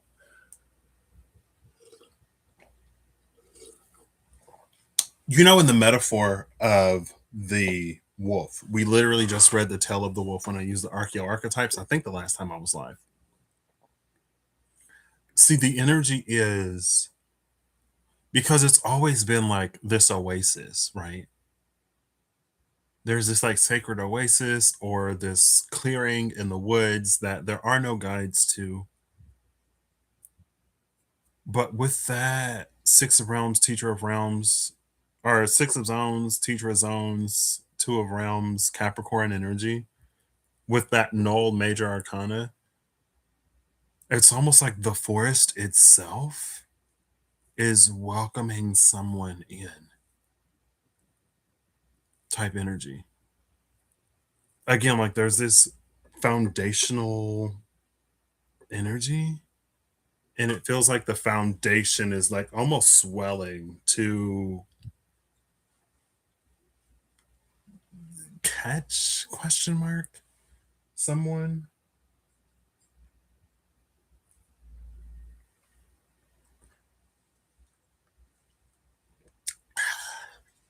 Sorry, I missed the drop.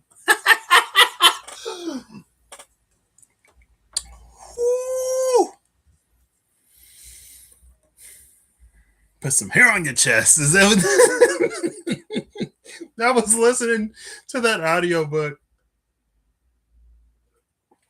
Somebody was like, there was a guy and his niece. And the guy was like, they had this uncle, I think it was Uncle Robbo. And they're like, yeah, Uncle Robbo tried to get me to drink beer. And the guy was like, yeah, when I was a teenager or a kid or whatever, he was like, he said it would put some hair on my chest. And then his niece was like, but I don't want hair on my chest. And it was funny. Anyway. With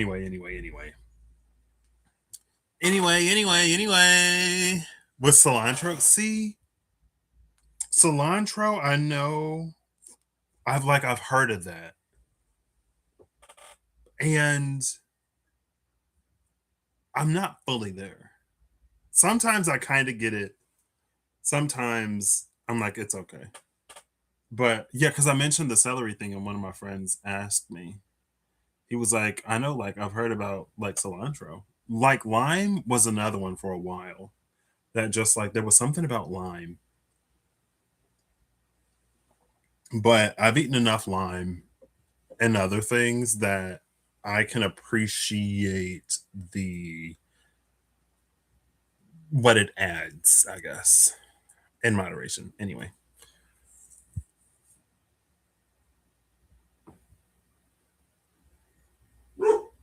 Maybe the thing about vinegar is there are certain things where, like, regardless of the quantity, like, it's an intensive, like, the whole thing about an intensive property is that it's not dependent upon the amount of the thing, right? And extensive properties are determined by the amount. But it's almost like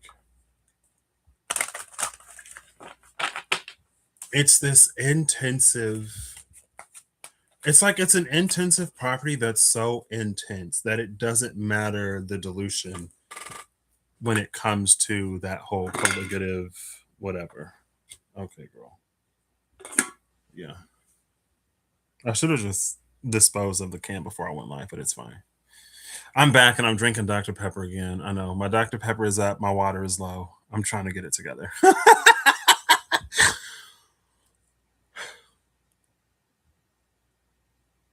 And maybe it's related to that luminosity. There's like a part of your light that you just can't turn off by even in the lowest quantity. Interesting. Or because again, there is like a teaching sort of element to this. It's for some, again, there was something about that healing card that spoke to honing. It's something that's so potent that regardless of the dilution, it can never be completely eradicated, eliminated, diminished. And that's why it's kind of like that. If it works here, it can work anywhere. Or that's that whole like, it's a more fundamental energy or aspect. So all of the extra stuff doesn't matter. It's giving a fundament, which is interesting because there's the firmament, but it's giving a fundament.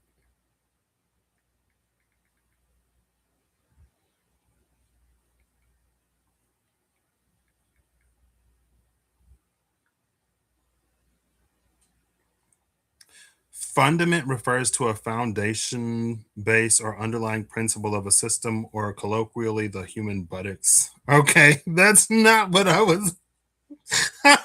I'm right, sure.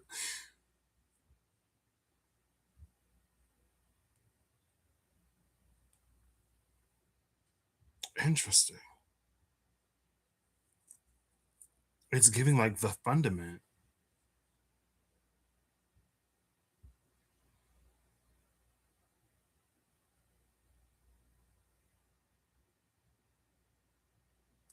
So, according to Merriam Webster, the third definition of the noun fundament, the part of a land surface that has not been altered by human activities. Again, it's like there's the firmament, and now there's like the fundament. And that's kind of sort of like this swelling, catching, cocooning sort of like energy. It's like it's the fundament coming into play. And the fundament could just be like, it feels like it's an aspect of creation that mirrors the creator's will. Almost something like it feels like an extension of the creator's will more so than like an aspect of divinity, if that makes sense. But I guess it it's almost like you could say like at the time of creation, it was an extension of the will of the creator, but over time, it's become an aspect of divinity because of how people interact with it, question mark, or revere it, question mark, or because of some kind of natural evolution.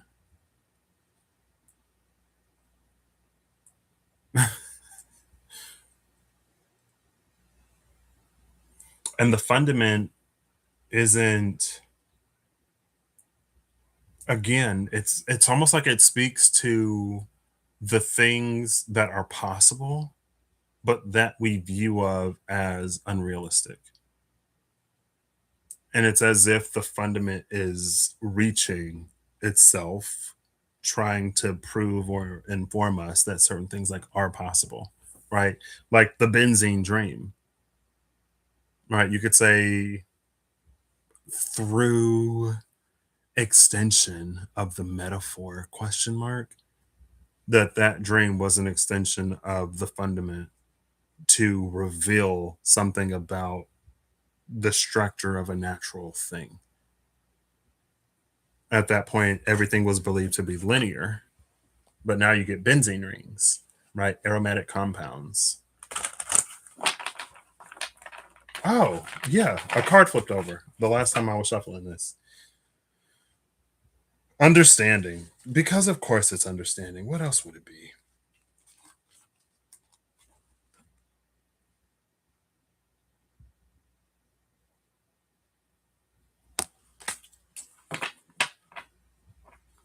Bottom of the deck is fulfillment. Understanding and fulfillment.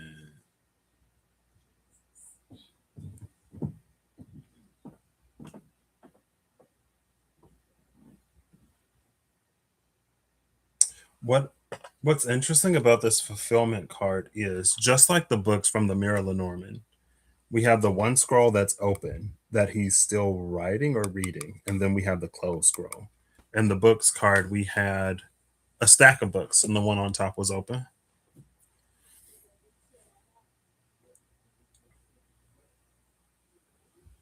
Cool. Number 13, understanding.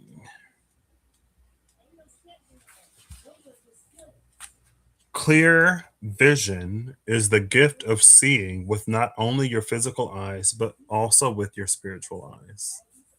Love it. The eye of Ganesha symbolizes the state of grace that is reached through your willingness to do your spiritual work in this lifetime. As you focus on your life lessons, you reclaim the true meaning of your being. You have the talent and determination to continue on this course before you. The eye holds the key to your higher consciousness and your gift of awareness. Look for the deeper meaning in ordinary experiences. Work on being more observant. Remember to live in balance with your physical and spiritual bodies. Take the time to look at your current circumstances from a different perspective. Free yourself from limiting thoughts and beliefs. You are receiving an opportunity to move beyond your past. Accept that the fear from the past. Okay. Accept that the fear from the past, and even as you move forward, serves a greater purpose. Imagine yourself soaring above this current situation and gaining a greater perspective. It is your ability to rise above the conditions that will benefit you. I'm like, wait. It is your ability to rise above the conditions that will benefit you and assist you in flourishing. Okay. It is your ability to rise above these conditions that will benefit you and assist you in flourishing. I had to read it like 3 times. Ganesha asks that you give yourself permission to be free in order to attain the joy that your heart desires. Interesting. Give yourself permission to be free to attain the joy that your heart desires, and then fulfillment is at the bottom of the deck. Love that combination. Also, there's a conscious element to this that I feel like it was hinted at, but almost as an aside. Like there was an emphasis on the dream and dreaming before, because it's a state where we so naturally can be open to things that we would deem as impossible or illogical in reality. But there's a conscious element to it here. This understanding emphasizes the conscious element, because although there is an openness that exists in the dream, our waking, reasoning mind, more often than not, can more easily move things into the realm of understanding, or our understanding. Again, the trouble, problem, and or worry is usually that ability is limited by the things that we already know and understand. But there's an ask, I guess, to be open to understanding even more. Chaos and calcification at the cut. We're going to get one of these now. So we're pulling before and after vinegar, right? Since wholeness was on the left, before vinegar will be that intrinsic property, and concentration would be how it expresses in context, right? Because that was the whole thing about dilution, how it expresses itself in context. Now, yeah, that's what we'll do. I'll give it one more. So before vinegar is the intrinsic property, after vinegar is how it expresses itself in context.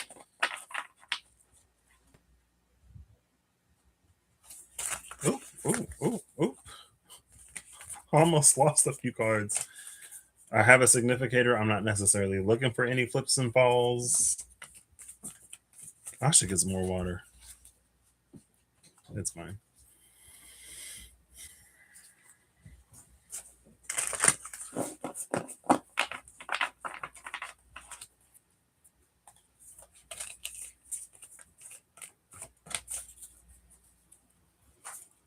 All right. We're looking for vinegar acetum. I don't know the number. Ooh, the third card is an Ouroboros. Okay.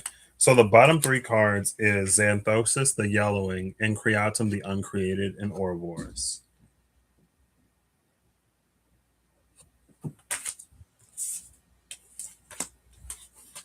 That's it. Yep. We're gonna keep it moving. Keep it moving.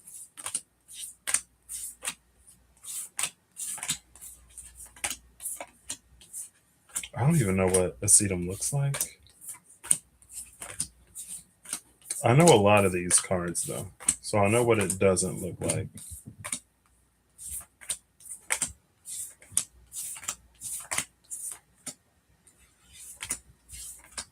I feel like is it red or yellow? I want to say it's yellow.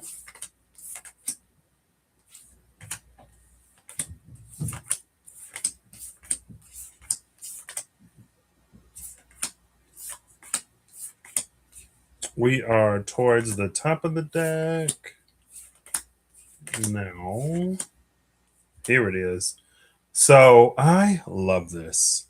I love this.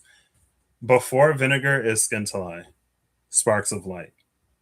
Because of the whole lucent, luminous, whatever, it is radiant. It is of the light, sparks of light being the piece of the image of the creator, piece and part of the creator that we're created in, the spark, right? And then we have acetum, vinegar, and after is the golden rose. And blooming rose we saw earlier, wait. Coinky dink. Rosa aureum. Interesting. It manifests as, or in context, it's the golden rose. In wholeness, it's the spark of light. And it's so funny. I booted up Super Smash Brothers for the first time in a very long time yesterday. And my Sephiroth popped up. I don't have Sephiroth, but my brother has Sephiroth. And one of Sephiroth's attacks, I played Sora, Sephiroth, and Pyramithrin. But Sephiroth I actually went into the training mode for, and one of his attacks is called Scintillate or Scintillate. And then here again, we have Scintillate, Sparks of Light. Interesting. I'm not surprised that Sparks of Light is here because as I was talking about something, I think it was towards the end when that like educational type energy really started to come through, where it's like something is trying to be actually communicated or explained. The I Ching, not darkening the light, but I feel like there's a companion I Ching to darkening the light that is like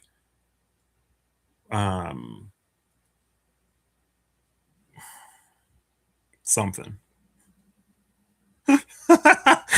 That's like instead of darkening the light to preserve its luminousness, luminance isn't a word.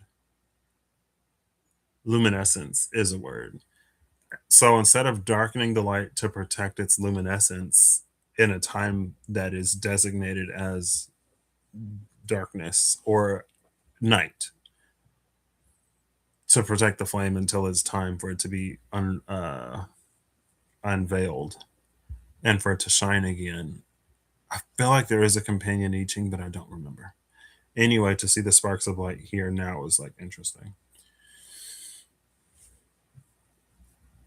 And also with the golden rose, because of what gold symbolizes, because of the rose that grows around the gold, this thing in context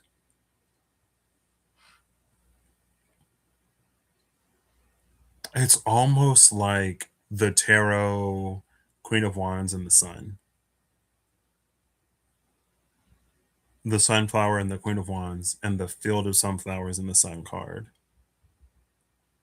It's the things that grow sort of in response. And you could say, because it's related to the fundament,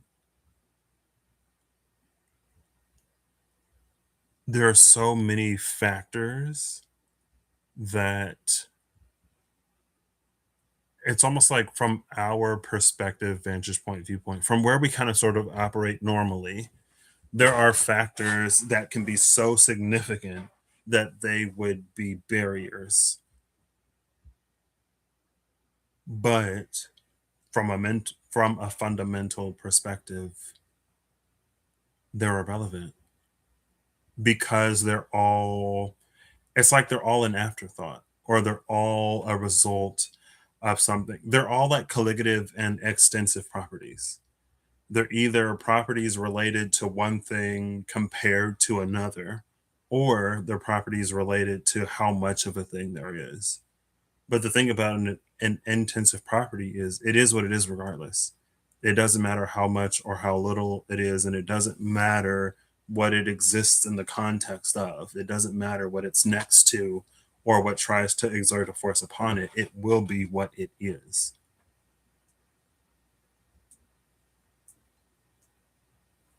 And so that's why it's overpowering like vinegar, but in a good way, because the rose blooms around that gold.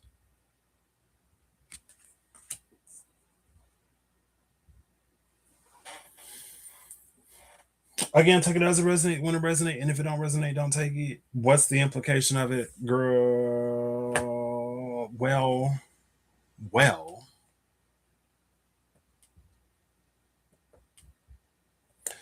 Recall when we've talked about protecting something before, the domains, right? I don't remember what the two domains were. What I do remember, like there's the domain of vengeance and then there's the domain of punishment. And it doesn't necessarily like the parts that are shared between the domains of vengeance and punishment, there's one of like retribution and or protection. But retribution and or protection in the domain of vengeance can be catastrophic because the sword of vengeance cuts both ways. But that same subsection within the domain of punishment can like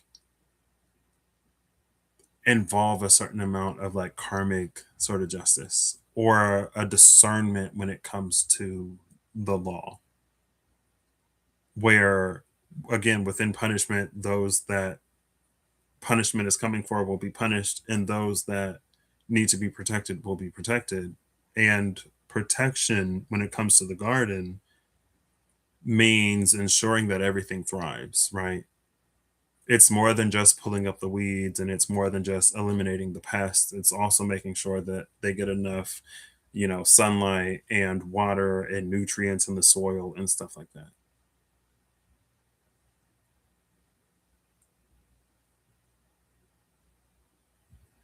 And this very much so, because even the light is not multitudinous, but it's like broad, right? Like if you think of light, it can illuminate the dark or it can be concentrated through something like a magnifying glass to start a fire, right? And are you using that magnifying glass to start a fire to cut rope to free something or somebody? Or are you using that magnifying glass to set ants on fire? I've only seen people do it in like movies and TV. I'm sure that there are people that have done it in real life or that know someone who has done it in real life. Feel free to not comment. Anyway, again, even something like light is not necessarily morally coded one way or another. Even something like truth. Like truth can be wielded to intentionally destroy and sow chaos. And the whole humanness of a lived experience can give that a certain connotation or vibe that it doesn't necessarily have on a more absolute scale. You know what I mean?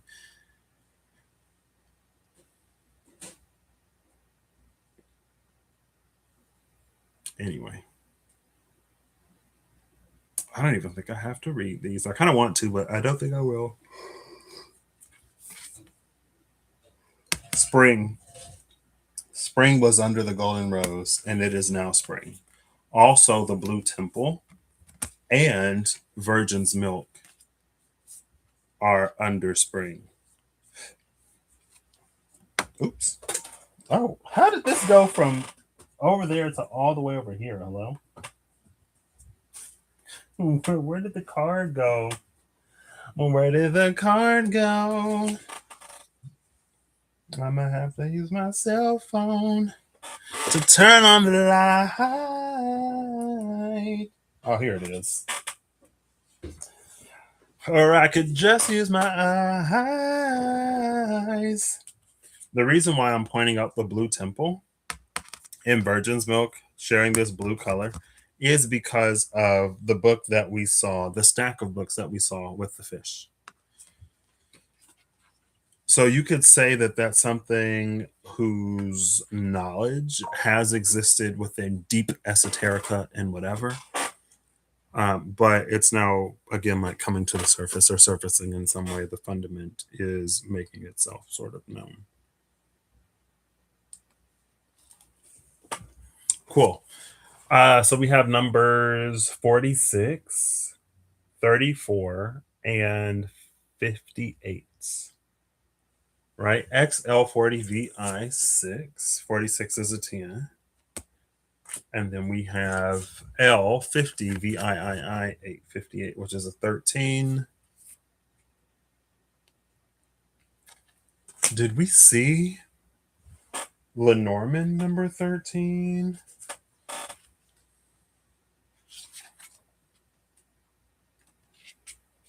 No, Lenormand number 13 is the child.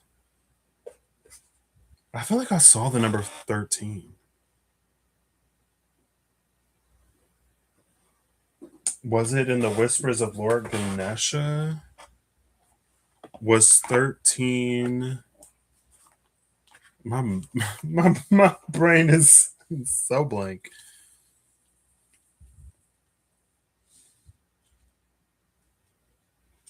Understanding was 13. So understanding in the golden rose.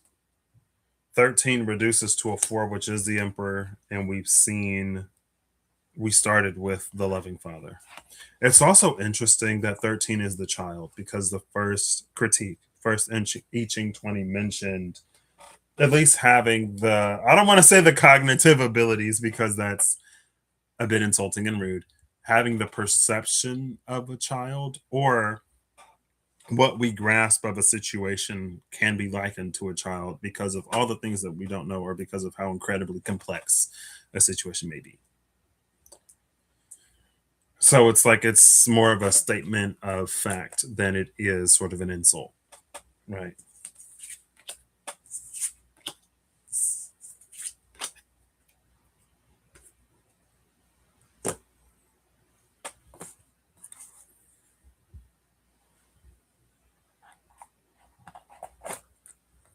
And in a way,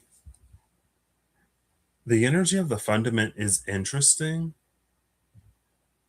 especially because of the whole pomegranates, Persephone, underworld metaphoric theme of the last reading. But also in that we saw the buffalo calf, the luminous child, right? Scintillate, sparks of light. And there is a natural element. Because again, with the golden rose, there's a natural element, but at the center, at the heart of that golden rose is gold.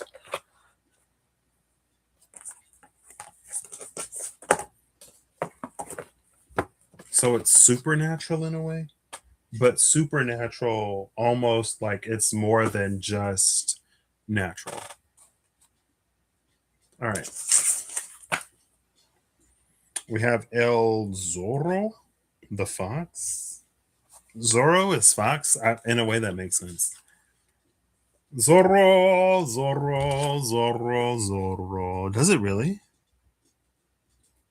Interesting. I know there was one. I knew that there was one in March, and I didn't think that because there's one in March that there would also be one in February until it happened in February. Sounds like somebody's making popcorn. All right. Go 3. Ooh, ooh, ooh. Okay. All right. One card flew off to the side. I think I see the mountain. La Montaña with a card face down. So the mountain is kind of sort of in between these two face down cards. One arrow points up, one arrow points down. The mountain is kind of given this middle world energy between the fundament and the firmament.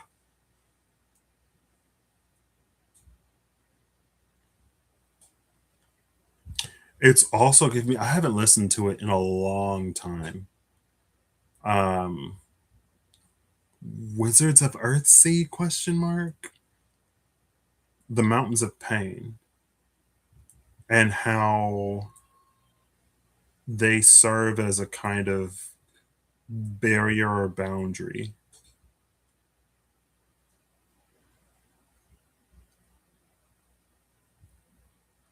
Maybe I could re-listen to those after I finish this series. It's different, but it was still good. Also, I kind of want to reread. See, but these I would have to read. Maybe I can find audiobooks. I read them the first time, but if I could listen, then maybe I would want to do that. The City of Brass, the David Bad trilogy. Anyway. So on the left side, we have Los Bujos in reverse, which is the owls. How do you say bird? I know a bujo is an owl.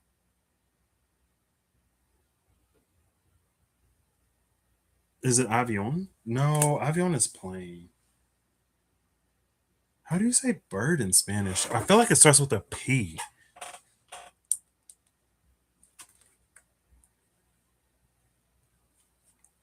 Bird in Spanish. Pájaro. That's what it is. It can be los pájaros. Instead of it being los pájaros, though, it is ave is the other one. La ave or el pájaro. Los bujos, the owls. And then on the other side is El Cruce, the crossroads.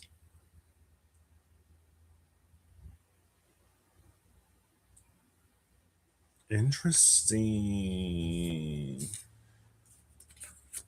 Los Bujos in reverse and El Cruce upright. Flanking La Montaña.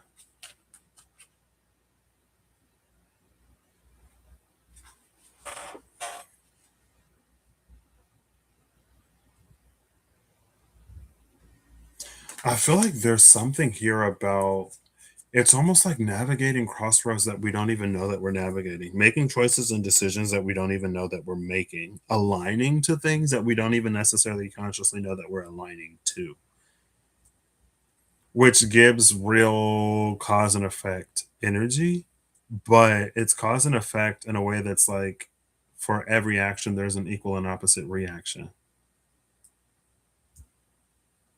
So if that's true, then it becomes about being able to withstand forces,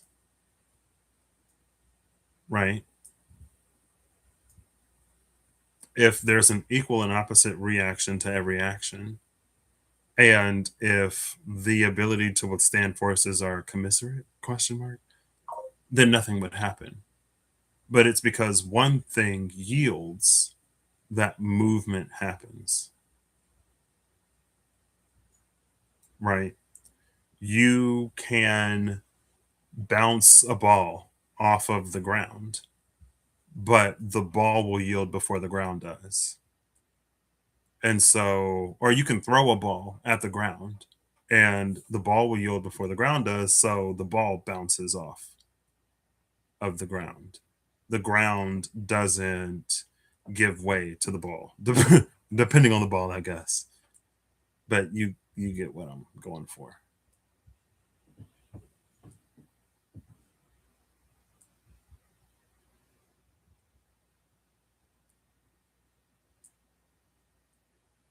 So in some ways, it's almost like from a holistic point of view, holistic being like if you take sort of everything into account, if we take everything into account and then apply it to sort of where we started, like that's the reason why a gentle force is all that's needed. Or that could be why a gentle force is preferred. If we can't withstand great force, if we can't withstand great forces, then we shouldn't exert a great force because there will be an equal and opposite force. And if we were to bend or break before whatever we exert force on, then we would be the thing bent and broken. You know what I mean? So it's almost like that could be why it's better to use a gentle force, to use a force that we can withstand. So, for example, very low hanging fruit, not necessarily entirely a one to one type of situation when it comes to manifesting or asking for certain things. It can be damaging to ask for more than we're willing to receive. It can be damaging in terms of like, are we mentally, emotionally, and psychologically prepared to receive the thing? For example, right, if all we know is hurt, betrayal, and stuff like that, and we ask for a manifest love, would we even be able to receive the love that we're asking for, or would it just cause more damage between like hurt and betrayal? Like we can hurt and betray ourselves, but because we can't trust something coming our way. And then in hindsight, we realize that we screwed up a good thing and it does more damage than it does good or whatever, right? You can hear like people live it and you hear it all the time. Either that or it's like, will it be something that's more demanding than we have the ability to sort of like keep up with? For example, there was one person who like got his dream job and this story that I was watching on YouTube. I watched a whole lot of movies, like recapped movies. I didn't watch the actual movies yesterday. It's a guilty pleasure. Every now and then, there's a movie that I wish I would have watched without having the plot spoiled on YouTube, but 9 times out of 10, it's fine. And when it comes to horror movies, 10 times out of 10, it's like, I don't need to be scared. I just want to vaguely know the plot because the premise sounded interesting. You know what I mean? Anyway, there was a story of someone that like got his dream job, but it was he couldn't like the stress got to him because he was in no way, shape, and form prepared to do what the role demanded. And so it's like that can be a class of circumstances and instances where it's better to use a gentle force to not put more on ourselves than we can bear. But that's not necessarily like that feels like an offshoot and a potential application. Like that's a way it could possibly resonate. But that doesn't necessarily read as the aim or the goal. That makes sense.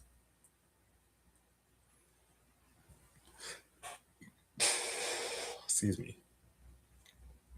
Also, with the owls in reverse and the crossroads upright, it feels like the crossroads are unattended. And I don't necessarily know what that means. I kind of want to ask I kind of want to ask Gemini.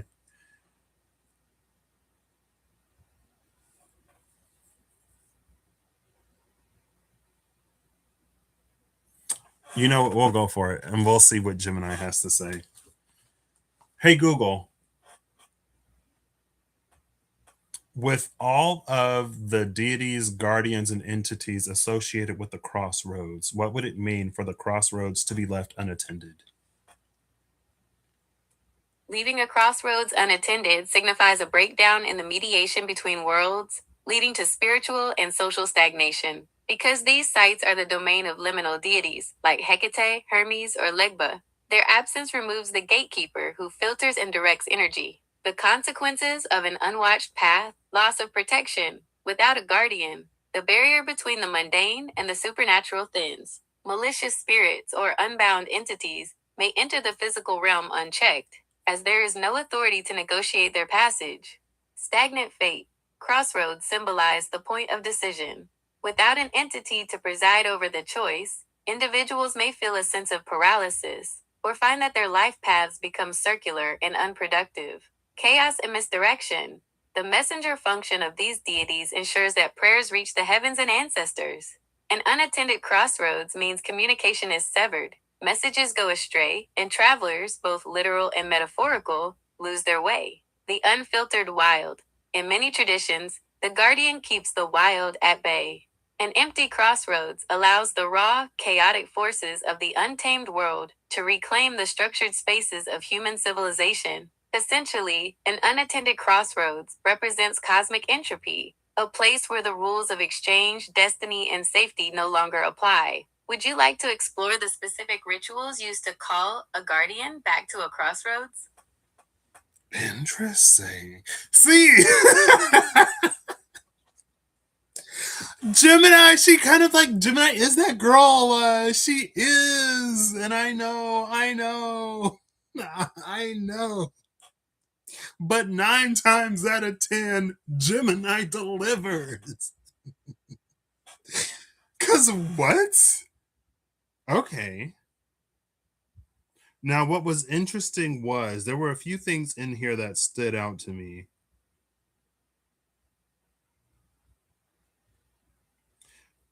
So the stagnant fate, crossroads symbolize the point of decision without an entity preside over the choice, without an entity to preside over the choice, individuals may feel a sense of paralysis or find that their life paths become circular and unproductive. Not only is that the circular energy of the Ouroboros, we've already seen, though, in Mobius, the snake hadn't bitten its own tail. So, although something may seem circular, it isn't. It's only circular from a certain perspective, and specifically the perspective that feeds the illusion, right? If I do this, you know I'm not eating my finger. But if I do this, I just ate my whole fist. There's that. Also, it was one of the Whispers of Lord Ganesha cards, I believe, that mentioned. Was it in relaxation? I think it was in relaxation that mentioned like a break from the overthinking and basically thought paralysis. There's that.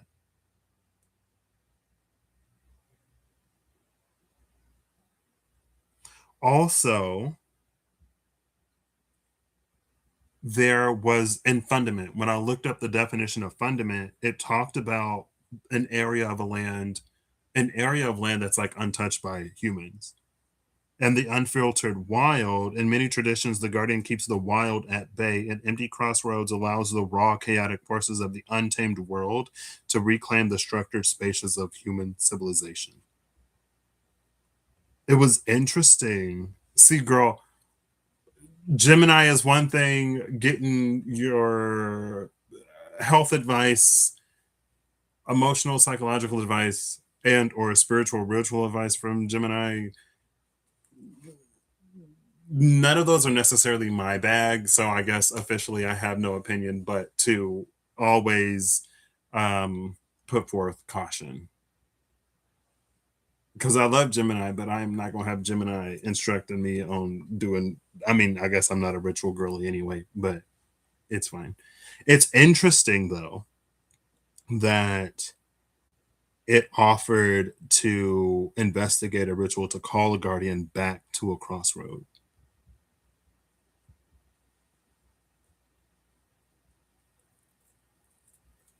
Interesting. Interesting. See, Gemini delivers. I was like, what does this mean? And Gemini was like, girl, I'll break it down for you. I'm like, thank you. But also, that it's fine. It's fine.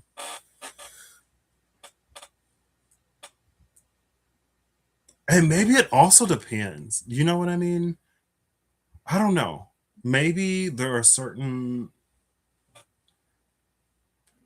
I am aware of certain conversations, obviously, more so in the periphery than any regular exposure to certain conversations because that it is what it is. Right. But maybe like it works for some people. Technology is very much so a part of my. There are limits though. Like technology is definitely within my wheelhouse. Technology, I would say, is definitely within. I would place it within the realm of collaboration for me. But also at the same time, I would apply the same level of discernment to technology that I do to anything. Right? Any practice or belief or whatever that you know discernment.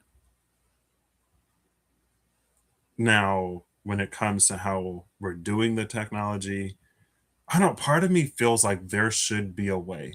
And part of me hopes that there are people actively investigating. Like progress should not come at the price of health and safety and security, but our only alternative to progress should not be stagnation. You know what I mean? And there are always, I believe, places for different things to exist. And one doesn't have to come at the cost and price of another. Anyway, when she delivers, she delivers.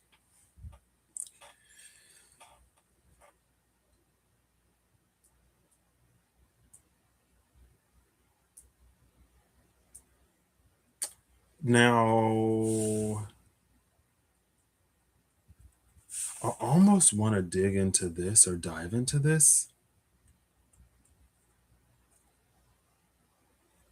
Like, to me, à moi, it doesn't necessarily feel like it is an energy of an unattended crossroads, but I don't know if there's necessarily supposed to be an attendant to this specific crossroad because it feels like it's within the realm of the fundament. And the fundament, again, although although potentially personified into some kind of deification, it feels, or at least part of it feels more like an extension of the will of the creator, more that than an aspect of the divine. Right? Or like you could say that there are crossroads that are heavily centered in and around and peripheral to the human experience. Right? And those crossroads are manned, are staffed or guarded, attended. Those crossroads are attended, but you could say like there are deeply esoteric and incredibly personal crossroads that are left unattended because even the presence of a fractured divinity would defile the sanctity of those crossroads between you and the divine as a whole, you and the creator as a whole, you and the supreme creator type energy, right? So if we're talking about the pantheon of Orisha, that'd be like your Obatala. I think it was Obatala, right? You have your Orishas that are, and a certain language, different aspects of the divine made manifest as individual deities. But then there's also the supreme unknowing, unknowable. Even in like the Hindu pantheon, you have like your Brahma, Vishnu, Shiva, and I think even Brahma in some ways, like there are parts of Brahma that are exist outside of the human experience. I mean, again, I am incredibly ignorant to a lot of stuff, and my knowing is not even fractional, more minuscule than the most minute, whatever. But off the top of my head, I feel like there are like aspects of Vishnu, there are aspects of Brahma, and certain aspects of Shiva that are supreme, that transcend their manifestation within the human experience. They exist beyond our ability to conceive or comprehend. I don't know why I almost said apprehend. I mean, maybe it feels like apprehension at some point, right? Because we arrest their potential or arrest their entirety within the limited scope of our capacity to conceptualize and perceive. Anyway, with those like supreme creator, with the crossroads that exist between the supreme creator and us, those that are so sacred that there is no deity, it's almost not necessarily given that energy 100%, but it feels like it would be closer to that kind of crossroad than another, especially since like the whole thing of the second interface, you go so far inside that you reemerge outside. Like again, on one hand it feels like these crossroads aren't necessarily supposed to be attended, but at the second hand, like they're not easy to find. It's almost like their remoteness or isolation is the guardian itself, right?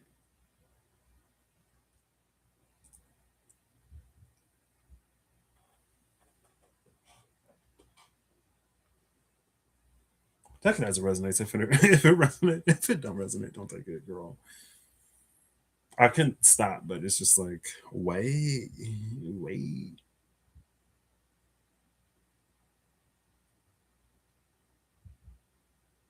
Interesting. I am so curious now, though. See, I don't even know. You know, the I Ching is old. Come on, I Ching. Help me out. I'm going to pose the question and we'll see.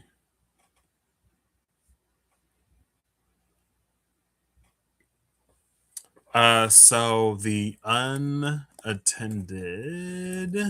crossroads.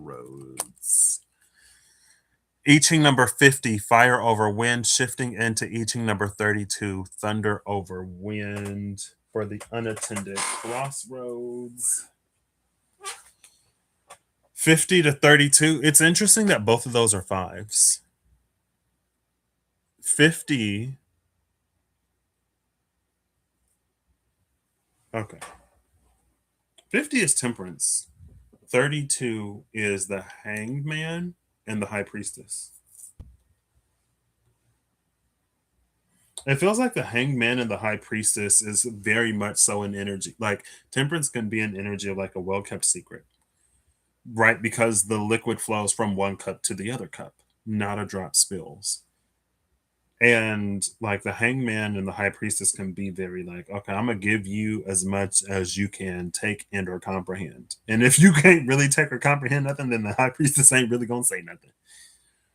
Anyway.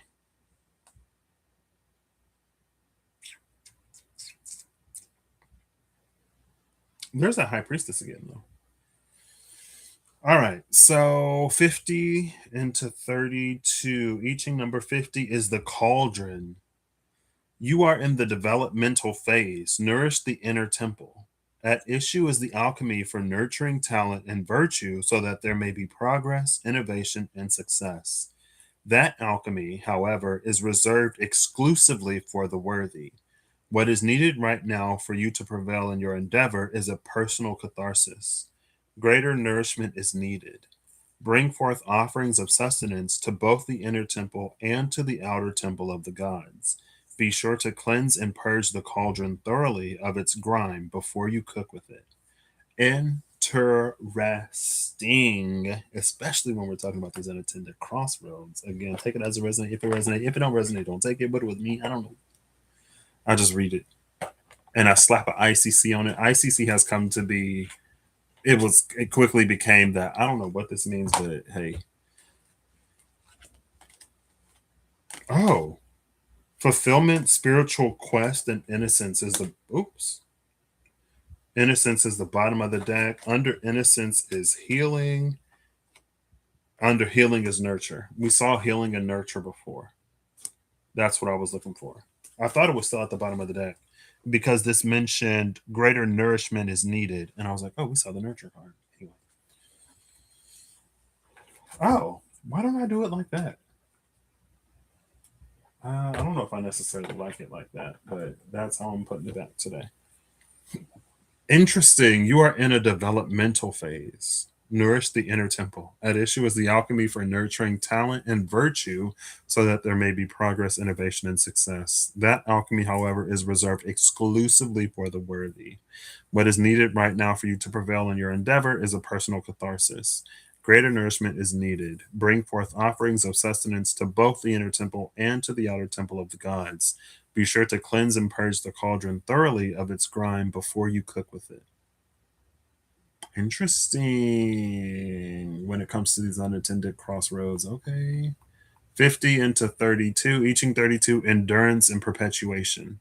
Mutual assent when there is alliance. Internally, there must be constant movement. To be in a state of rest is to be in a state of decline and decay. Within you, the sage, you must pursue a constant state of transformation and change, though your outward demeanor should be one of conviction, firmness, and resolve. That is how you will endure.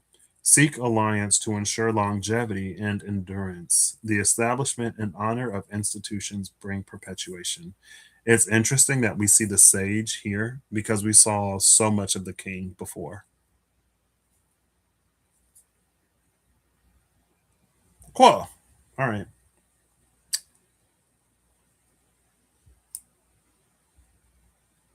Also, it mentions conviction. We saw conviction earlier. What's interesting, though, is to be in a state of rest is to be in a state of decline and decay when we saw relaxation before.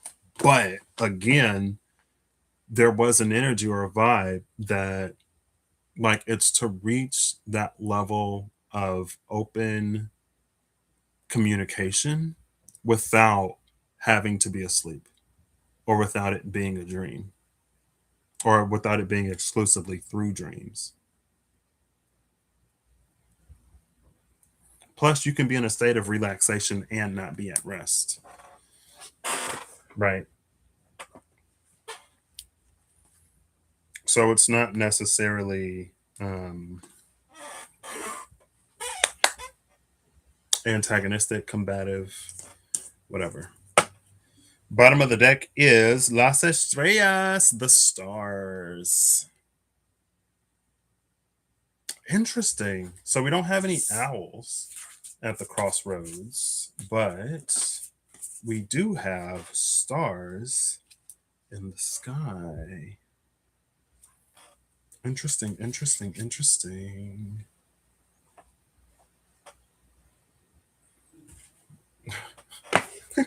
One day I feel like I should be like, okay, but what does it mean? This is what I'm reading. This is what I'm seeing. But what does it mean? Girl, if there is such a crossroad that is so sacred that this / that would be the case, who am I to try to put some kind of meaning on it? That is beyond the scope of this reading and beyond the scope of my capabilities and interests. Interests, no. Capabilities, yes. I mean, no, in terms of like, I'm curious It's not beyond my curiosity, but it is beyond my like, oh, let me do it for you. Mm-mm. Nah. All right. Mirror Truth Lenormand. I guess we'll do a clean flip and clean fall. The garden? No, the letter.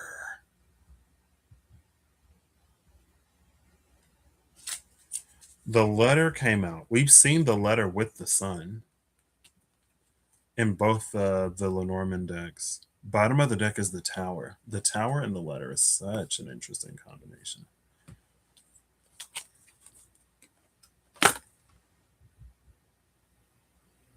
It's giving not necessarily incarceration, but it's like, you send letters. Also, the caged birds is so interesting because it's almost like messenger pigeons. I don't know if they're necessarily being intercepted. 7-6, 7 of spades, 6 of spades. Interesting. It's not it it's not giving incarceration, and it's not giving intercepted messages, but it kind of is. Question mark.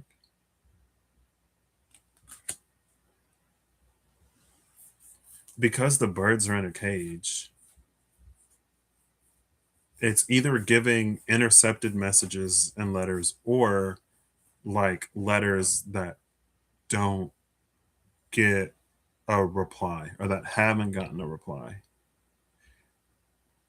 Oh.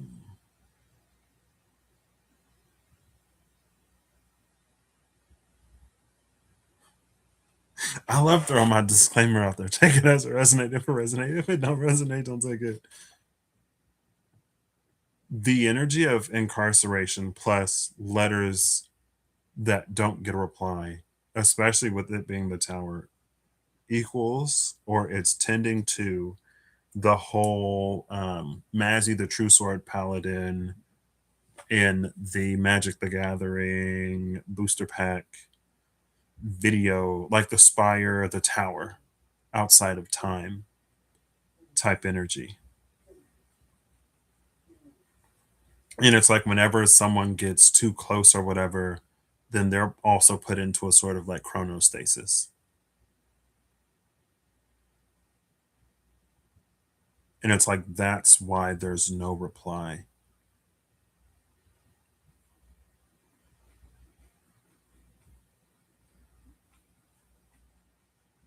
For some reason, my mind goes back to the uncreated in Creatum, and I don't remember what was flanking the uncreated, but it's almost like, yeah, with the third, with the wilds, right? The third interpretation of the unintended crossroads, um, almost like some pathways have been open, abandoned, unattended, and unused for so long that it's like nature has reclaimed the area to the point where you wouldn't even recognize it as a crossroads. Now it's just like the middle of a forest or the middle of a field or whatever. But it's almost like in absence, something was uncreated. I guess in a way that if there's ever been a piece of media that you've engaged in, participated, partaken in, read, watched, whatever, it's giving like I think in Percy Jackson and like the Olympians. I didn't read the Percy Jackson series, but I did read a lot of the second series.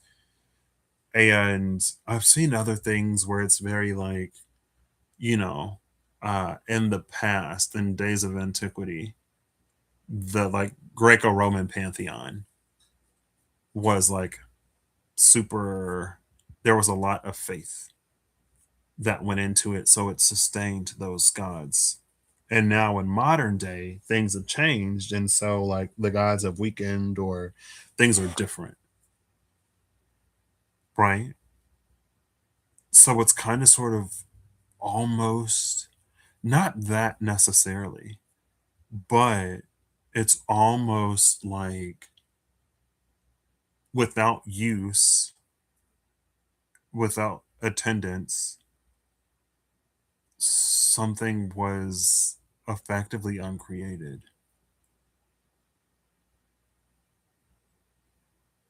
So I wonder, again, we're obviously outside the bounds of anything that take as a resonate. If it don't resonate, don't take it. Because again, there was an energy where it feels something feels more like an extension of the will of the creator, more like that than an aspect of the divine. But it wouldn't be surprising if that extension of will took on some kind of deified manifestation with enough interaction. And so it's almost like if an extension of the will became deified and then it reverted back into an extension of will because there wasn't enough whatever to sustain that deification. Again, none of this necessarily feels like it doesn't, but anyway.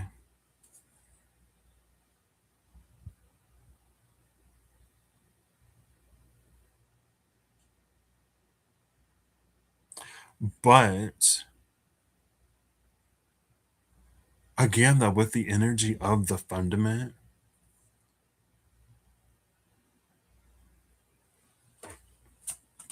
oh, was that the fox?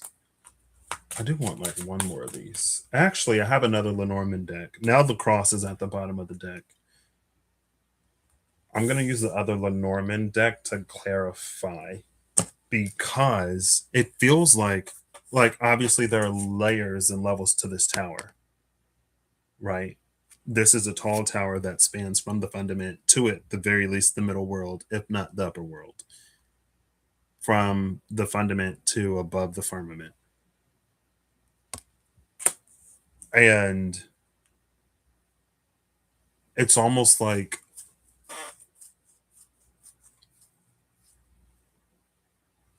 in the middle world between the firmament and the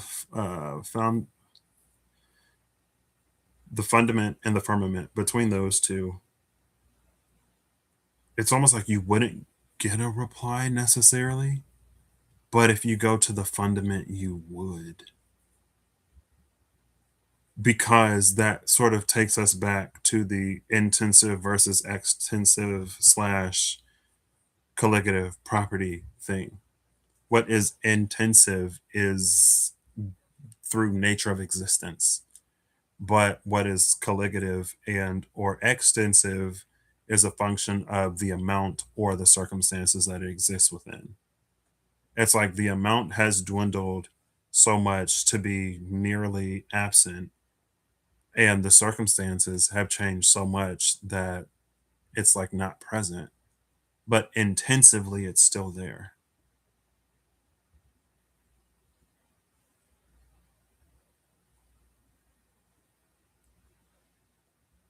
So it could almost like low hanging fruit of that in particular could be like, let's say that somebody has an idea for a thing and the idea, it takes off, right? And it's almost like the idea becomes so ubiquitous or so inflated that not necessarily like AI, but I feel like AI would be a good example. Like there's the things that Patrick tries to do with AI, and then there's like what I mean, but you have different flavors of AI, right?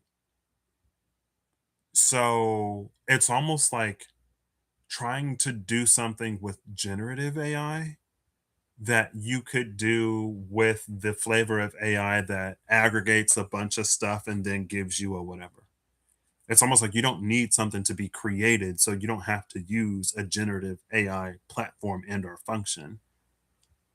You can go to the fundament of what like a lot of that AI does is like you just need to aggregate a whole bunch of stuff, and it can do aggregation.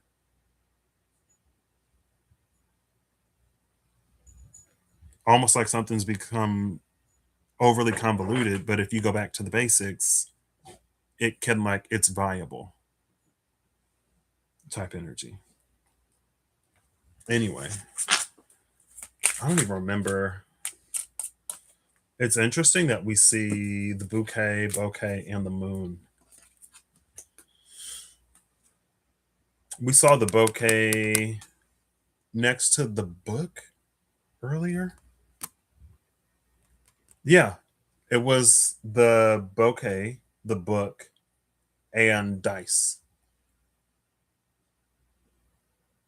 Bouquet, and the moon.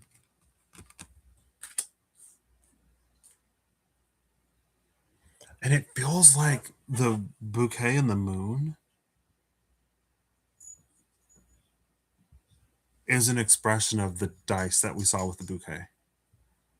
Like the dice was almost a matter of chance. Like if there is some ancient script and there is like one scholar in all of the world that is knowledgeable enough to provide a usable, not completely inaccurate translation of that ancient script, and you just so happen to know this person. Type in like that's the dice in the bouquet.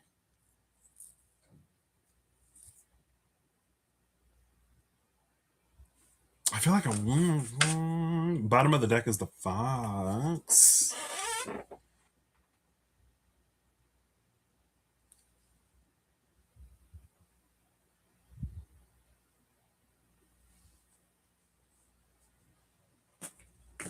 See, in that, oh girl, it's fine.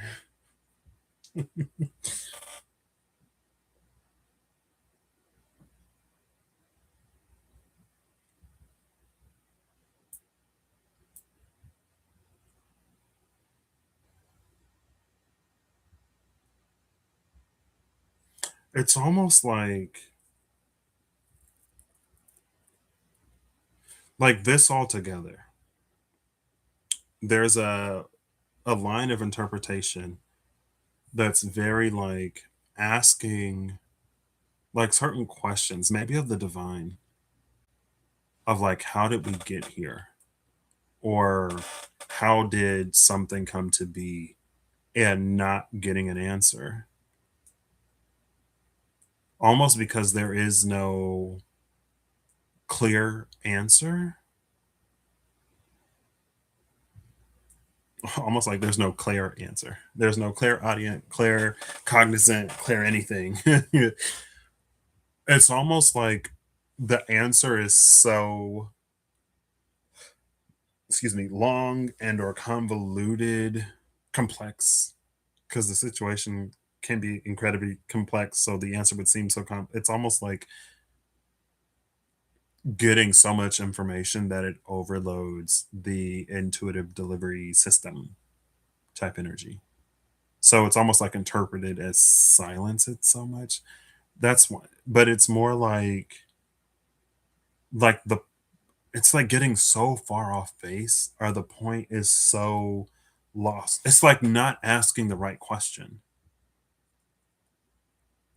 like not getting the answer that we seek because we're not asking the right question. But everything has shifted and changed so much that it's almost impossible to ask the right question because of so much manipulation and circumstance, and maybe so much time has passed, right? Type energy. And in that case, it would be through a honed intuition and a patience and a presence to sit, an ability to sit in the presence of the divine and to like pray and or meditate, and to sit and stay in prayer and or meditation to receive the full long story.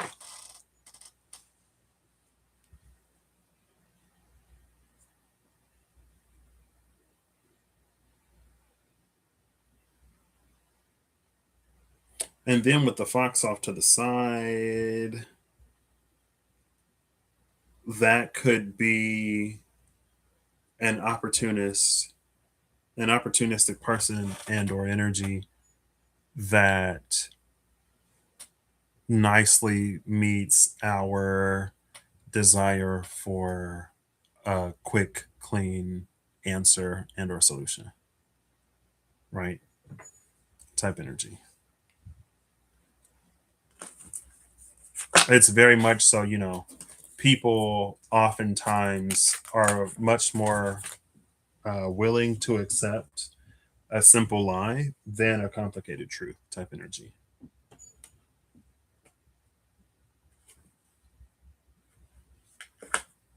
Oh, here we go. Okay.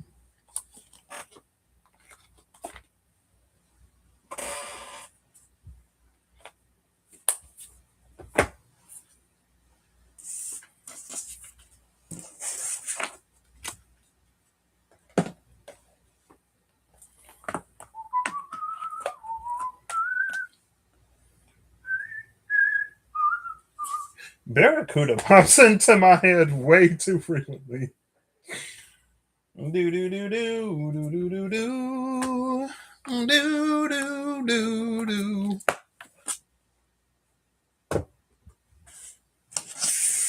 All right, science tarot. Last but not least, never ever least. Barbara McClintock. Okay. And the professor. The Hierophant. All right, let's get a clean flip or a clean fall.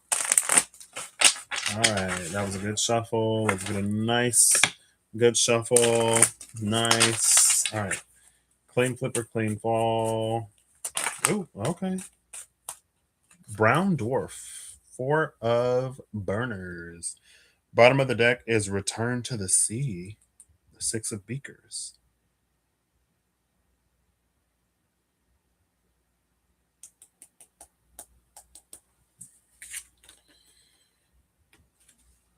And the Big Bang under Return to the Sea. Brown Dwarf and Return to the Sea. Let's see if anything else flipped over. I don't think so. I know like red dwarfs. What is our sun? I feel like I don't think our sun is a red dwarf.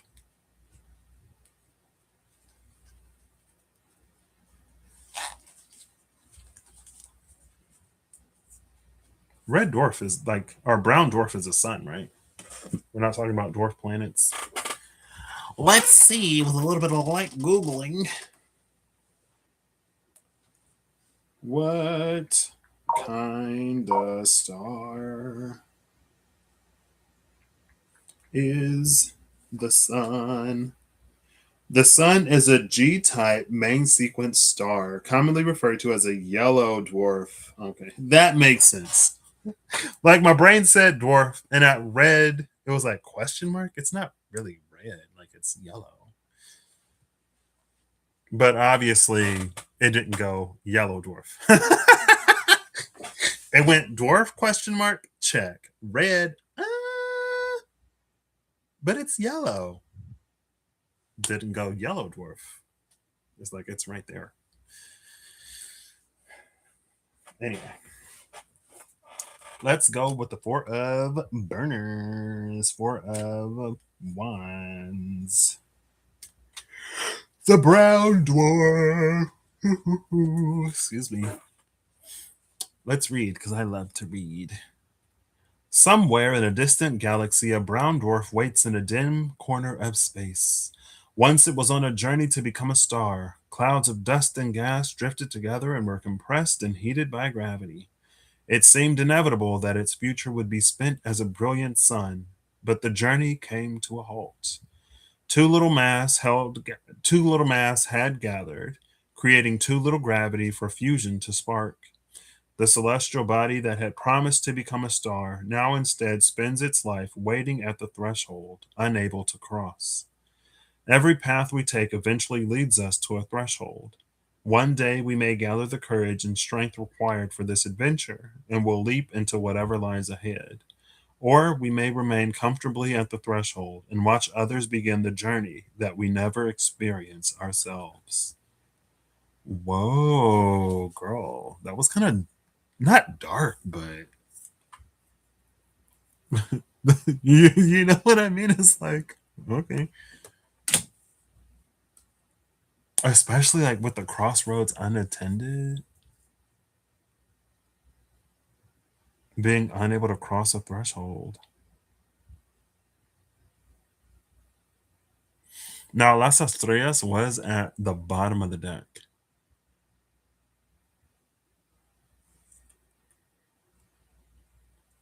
So it can be an extension of that, could be an audience of brown dwarfs.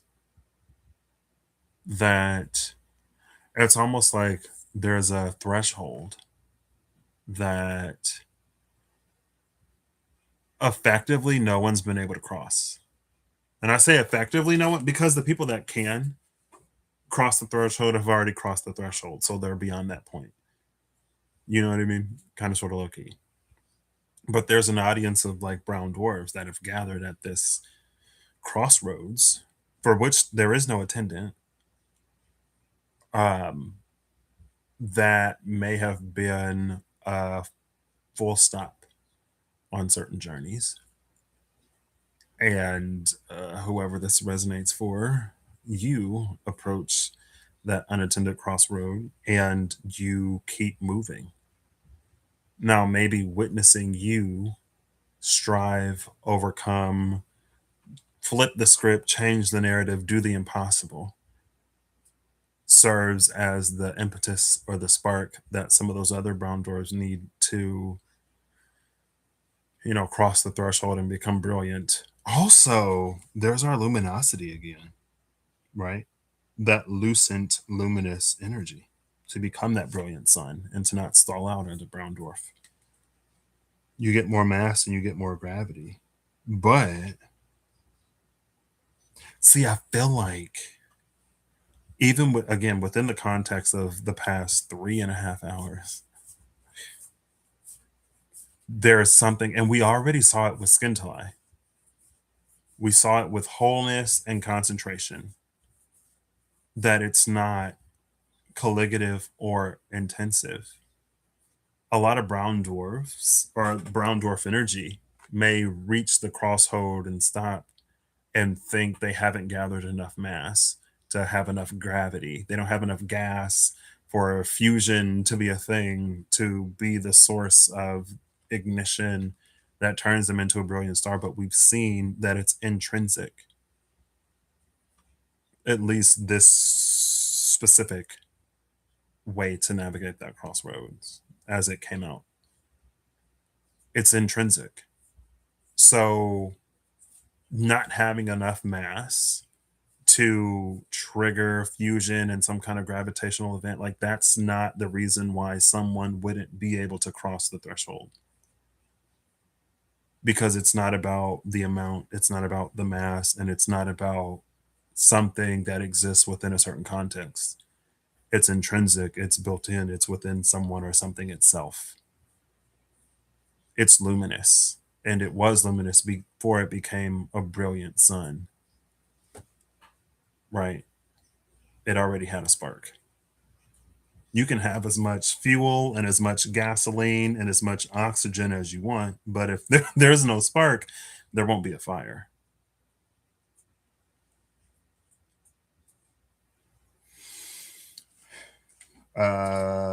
Six of Cups. Excuse me. Pentacles, Swords, Peace. Cups. Six of Cups, Return to the Sea. Back when the Earth's lands were empty, some sea dwellers left their watery home and found niches on the shores. Here they evolved into land mammals, breathing air, bearing live young, and growing land legs and a neocortex. Eventually, some of these mammals return to the sea, retaining many of the changes brought on by life on the land. Whales and dolphins flourished as water creatures, bringing new strengths and means of survival into their ancient home. The whales' and dolphins' return to the sea is a homecoming that offers hope, restoration of balance, and recognition of progress.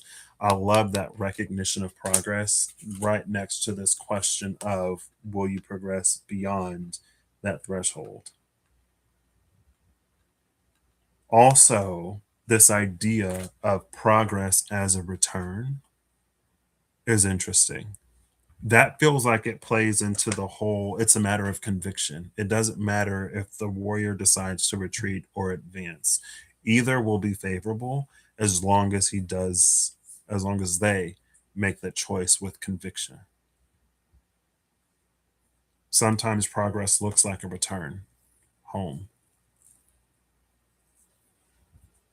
And it's not felt again, it's like if you approach a crossroads, as we saw the crossroads, there are three different paths you can take. Four, if you count going back the way you came. What's important in that distinction is conviction, right? You wouldn't say that the person who had a chance to be the greatest athlete of all time is a failure because they chose to have a family instead of pursuing that career. I mean, some people would, but that's not like their priorities. If they prioritize having a family over a successful career as whatever, and if that's where their conviction lies, then their definition of success would be following their conviction. Failure for that person would be sacrificing the thing that they want more than anything just to have a successful career to appease whatever. We saw fulfillment with that Whispers of Lord Ganesha card. It was at the bottom of the deck, I believe, when relaxation came out. It wouldn't give them the same amount of fulfillment. And so, again, like we do ourselves a disservice when we use other people as a metric or what others would think or society in general as a metric. Right. That's why conviction and self reflection and all of that is so important. So, anyway, again, I don't know. I just like, I love that that came out because I think sometimes it can be so easy to see progress as going beyond, right? Maybe again, with the example of the crowd of brown dwarfs at that crossroads, it's almost like somebody approaches the crossroads, right? The unmanned crossroads where all of the other brown dwarves are gathered, waiting. Maybe they're waiting for the attendant to come back, and it's like there's no attendant anyway. And it's like, let's say the majority of them sort of like chose to stay at that crossroads for whatever reason, to happen upon a buffalo calf that will inspire them to do something different, just like we saw the luminous child in the last one, that like Heyoka type energy. Um, but it's almost like in this example, like someone turns around and they go back the way they came, and it's a bunch of dwarfs, brown dwarfs, that are like, because as much as they sort of long to be inspired, there's also a part of them that like feels some kind of relief that no one else has been able to succeed where they feel they failed or whatever, you know? And so it's like, anyway, we don't have to get into the psychology of the brown dwarfs. Um, it's like the person reaches the crossroad and then they turn around and leave. And then you have your critical whoever's that are like, oh, see, I knew like they couldn't do it. And yeah, if we couldn't do it, then nobody can, blah, blah, blah, whatever. And it's like as the person turns around to leave, they start to like light up type energy. Because their conviction, like they were again in tune with the self, aligned with the divine, and that's what that conviction led them to do. not every star has to be, you know, a brilliant sun. Our sun is a yellow dwarf, and it does wonders for our solar system, keeps us alive. There are bigger, brighter suns, and there are solar systems, I'm sure, that are full of planets like Mercury and Venus that are just scorched. And not every sun is necessarily supposed to have a solar system. Every system is different.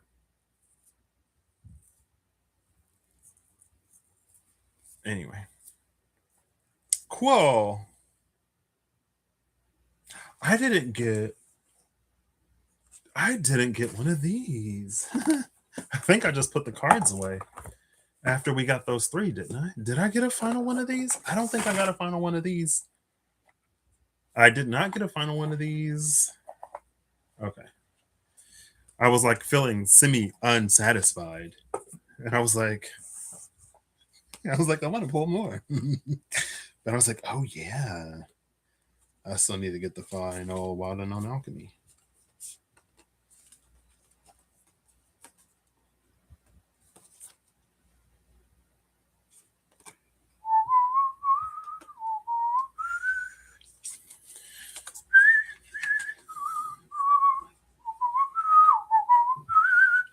I need to start putting like titles on these.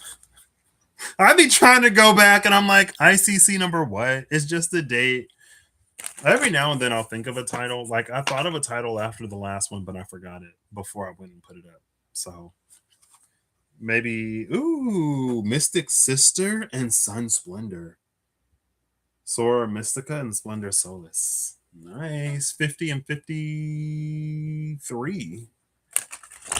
We saw 58.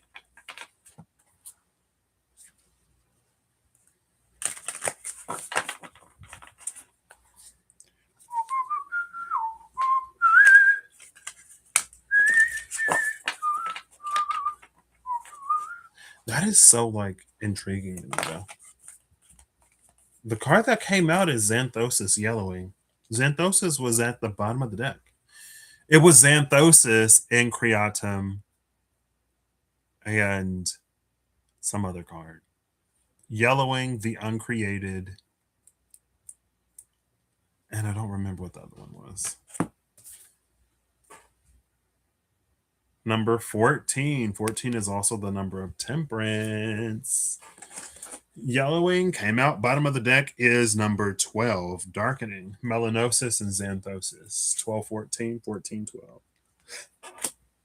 And the year 1412. Let's see. No problem. 1412. Was there a war of 1412? I feel like 1412 is not necessarily significant, but a special kind of year called a leap year, starting on a Friday in the Julian calendar. Were they even... I think they did use the Julian calendar back then. The Gregorian calendar we adopted later. Because I was going to be like, isn't the leap year a concept of the Gregorian calendar? Maybe not. Let's see. There's a Bengali calendar? I had no idea. Events. What? January 16th, the Medici family are made official bankers of the papacy. And we did see the Hierophant.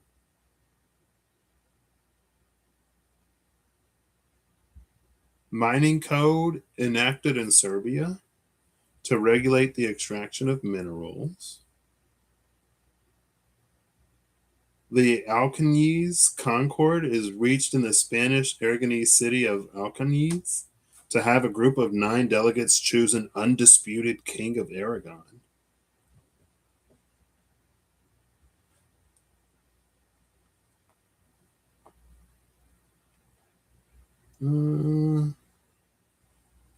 The Treaty of Ljubljana. After the Peace of Thorn, Grand Master Heinrich von Plauen asks Sigismund of Hungary for economical aid. Okay. All right. Yeah, it's too long. Nine delegates are chosen in Spain in the town of Caspi to arrive at an agreement to resolve the question of which of 6 relatives of the late King Martin should be the new king of Aragon. Hold up. Because I was like, 9 delegates in Spain again. So, in February 15th,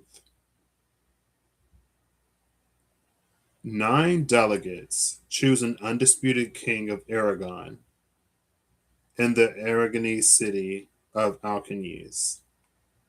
That was February 15th. March 29th, 9 delegates are chosen in Spain in a different town to arrive at an agreement to resolve the question of which of 6 relatives should be the new king of Aragon. Was that a month? That was 5 to 6 weeks later? What was the point of electing an undisputed king? Or, like, what? Unless the undisputed king died, I guess. But this says May 31st, 1410. Anyway, I feel like we're getting way off.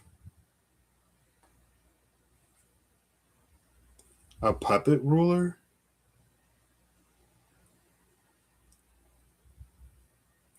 In Cairo, the Caliph of Cairo was installed by rebels as the new Sultan of Egypt as a temporary replacement for his father.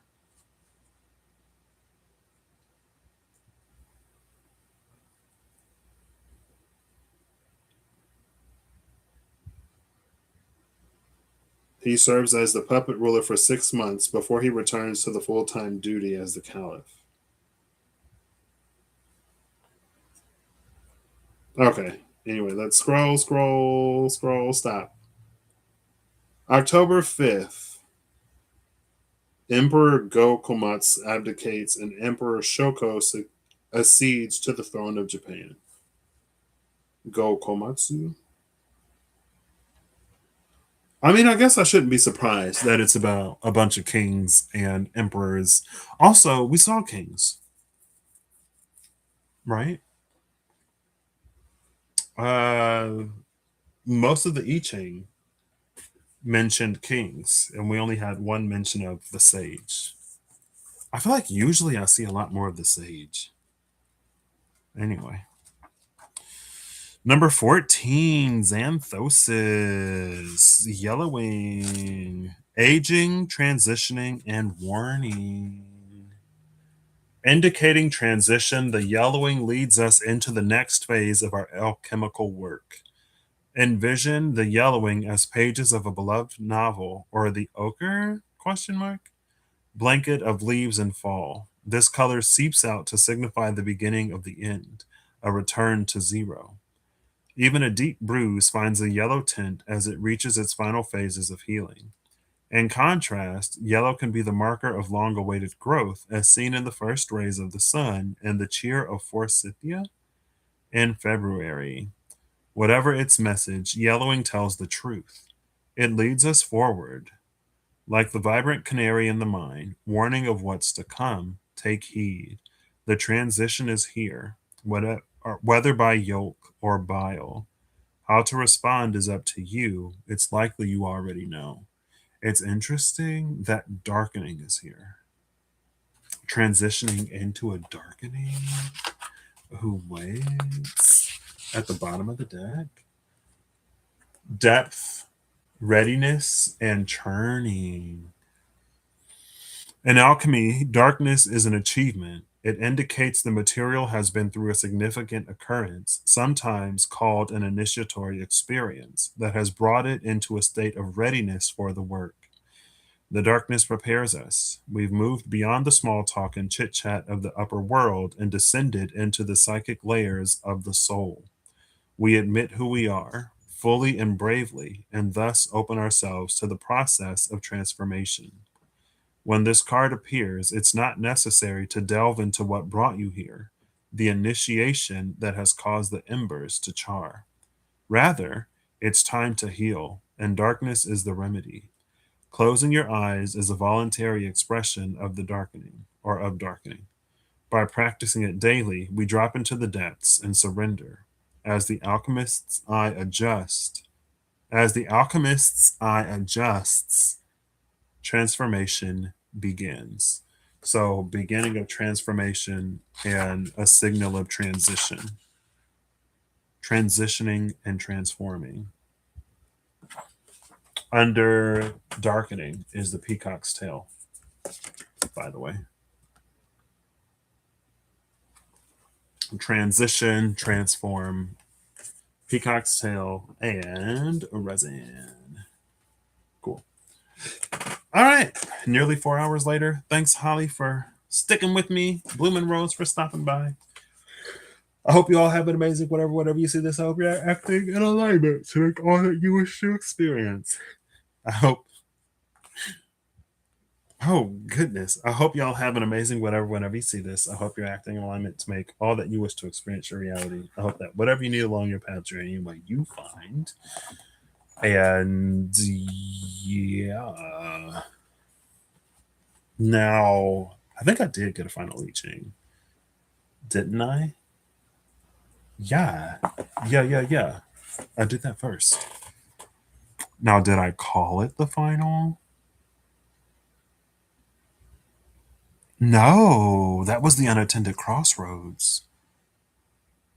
So, okay, I guess technically we're going to get... Why am I lingering? Final cast. We have I Ching number 30, Fire Over Fire, shifting into I Ching number 22, Mountain Over Fire. All of the I Ching that we've seen today have shifted. It is possible. I've run it before to make sure. It's possible to get an I Ching that doesn't shift, but maybe every single I Ching shifting is also part of the energy. I mean, it makes sense because that was the whole fundamental thing. There's a Fire Over Fire number 30. There is a stability, I guess, in the fundament. I Ching number 30, the I Ching number 22. Fire Over Fire is Lee. You are clinging on emotionally. Emotional attachment and clinging. You are clinging on emotionally. You hope you can depend or rely on one who you have attached yourself emotionally to. Yet, for the matter at hand, clinging is auspicious. Nurturing and caring for the fertile cow will bring prosperity.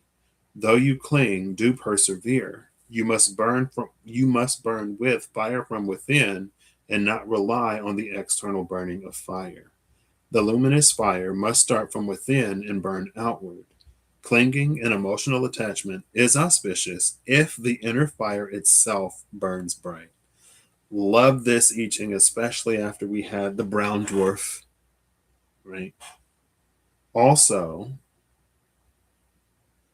just like we had I Ching, one of the other I Ching, it may have been I Ching number 50, that mentioned making an offering to sustain both the inner and outer temples.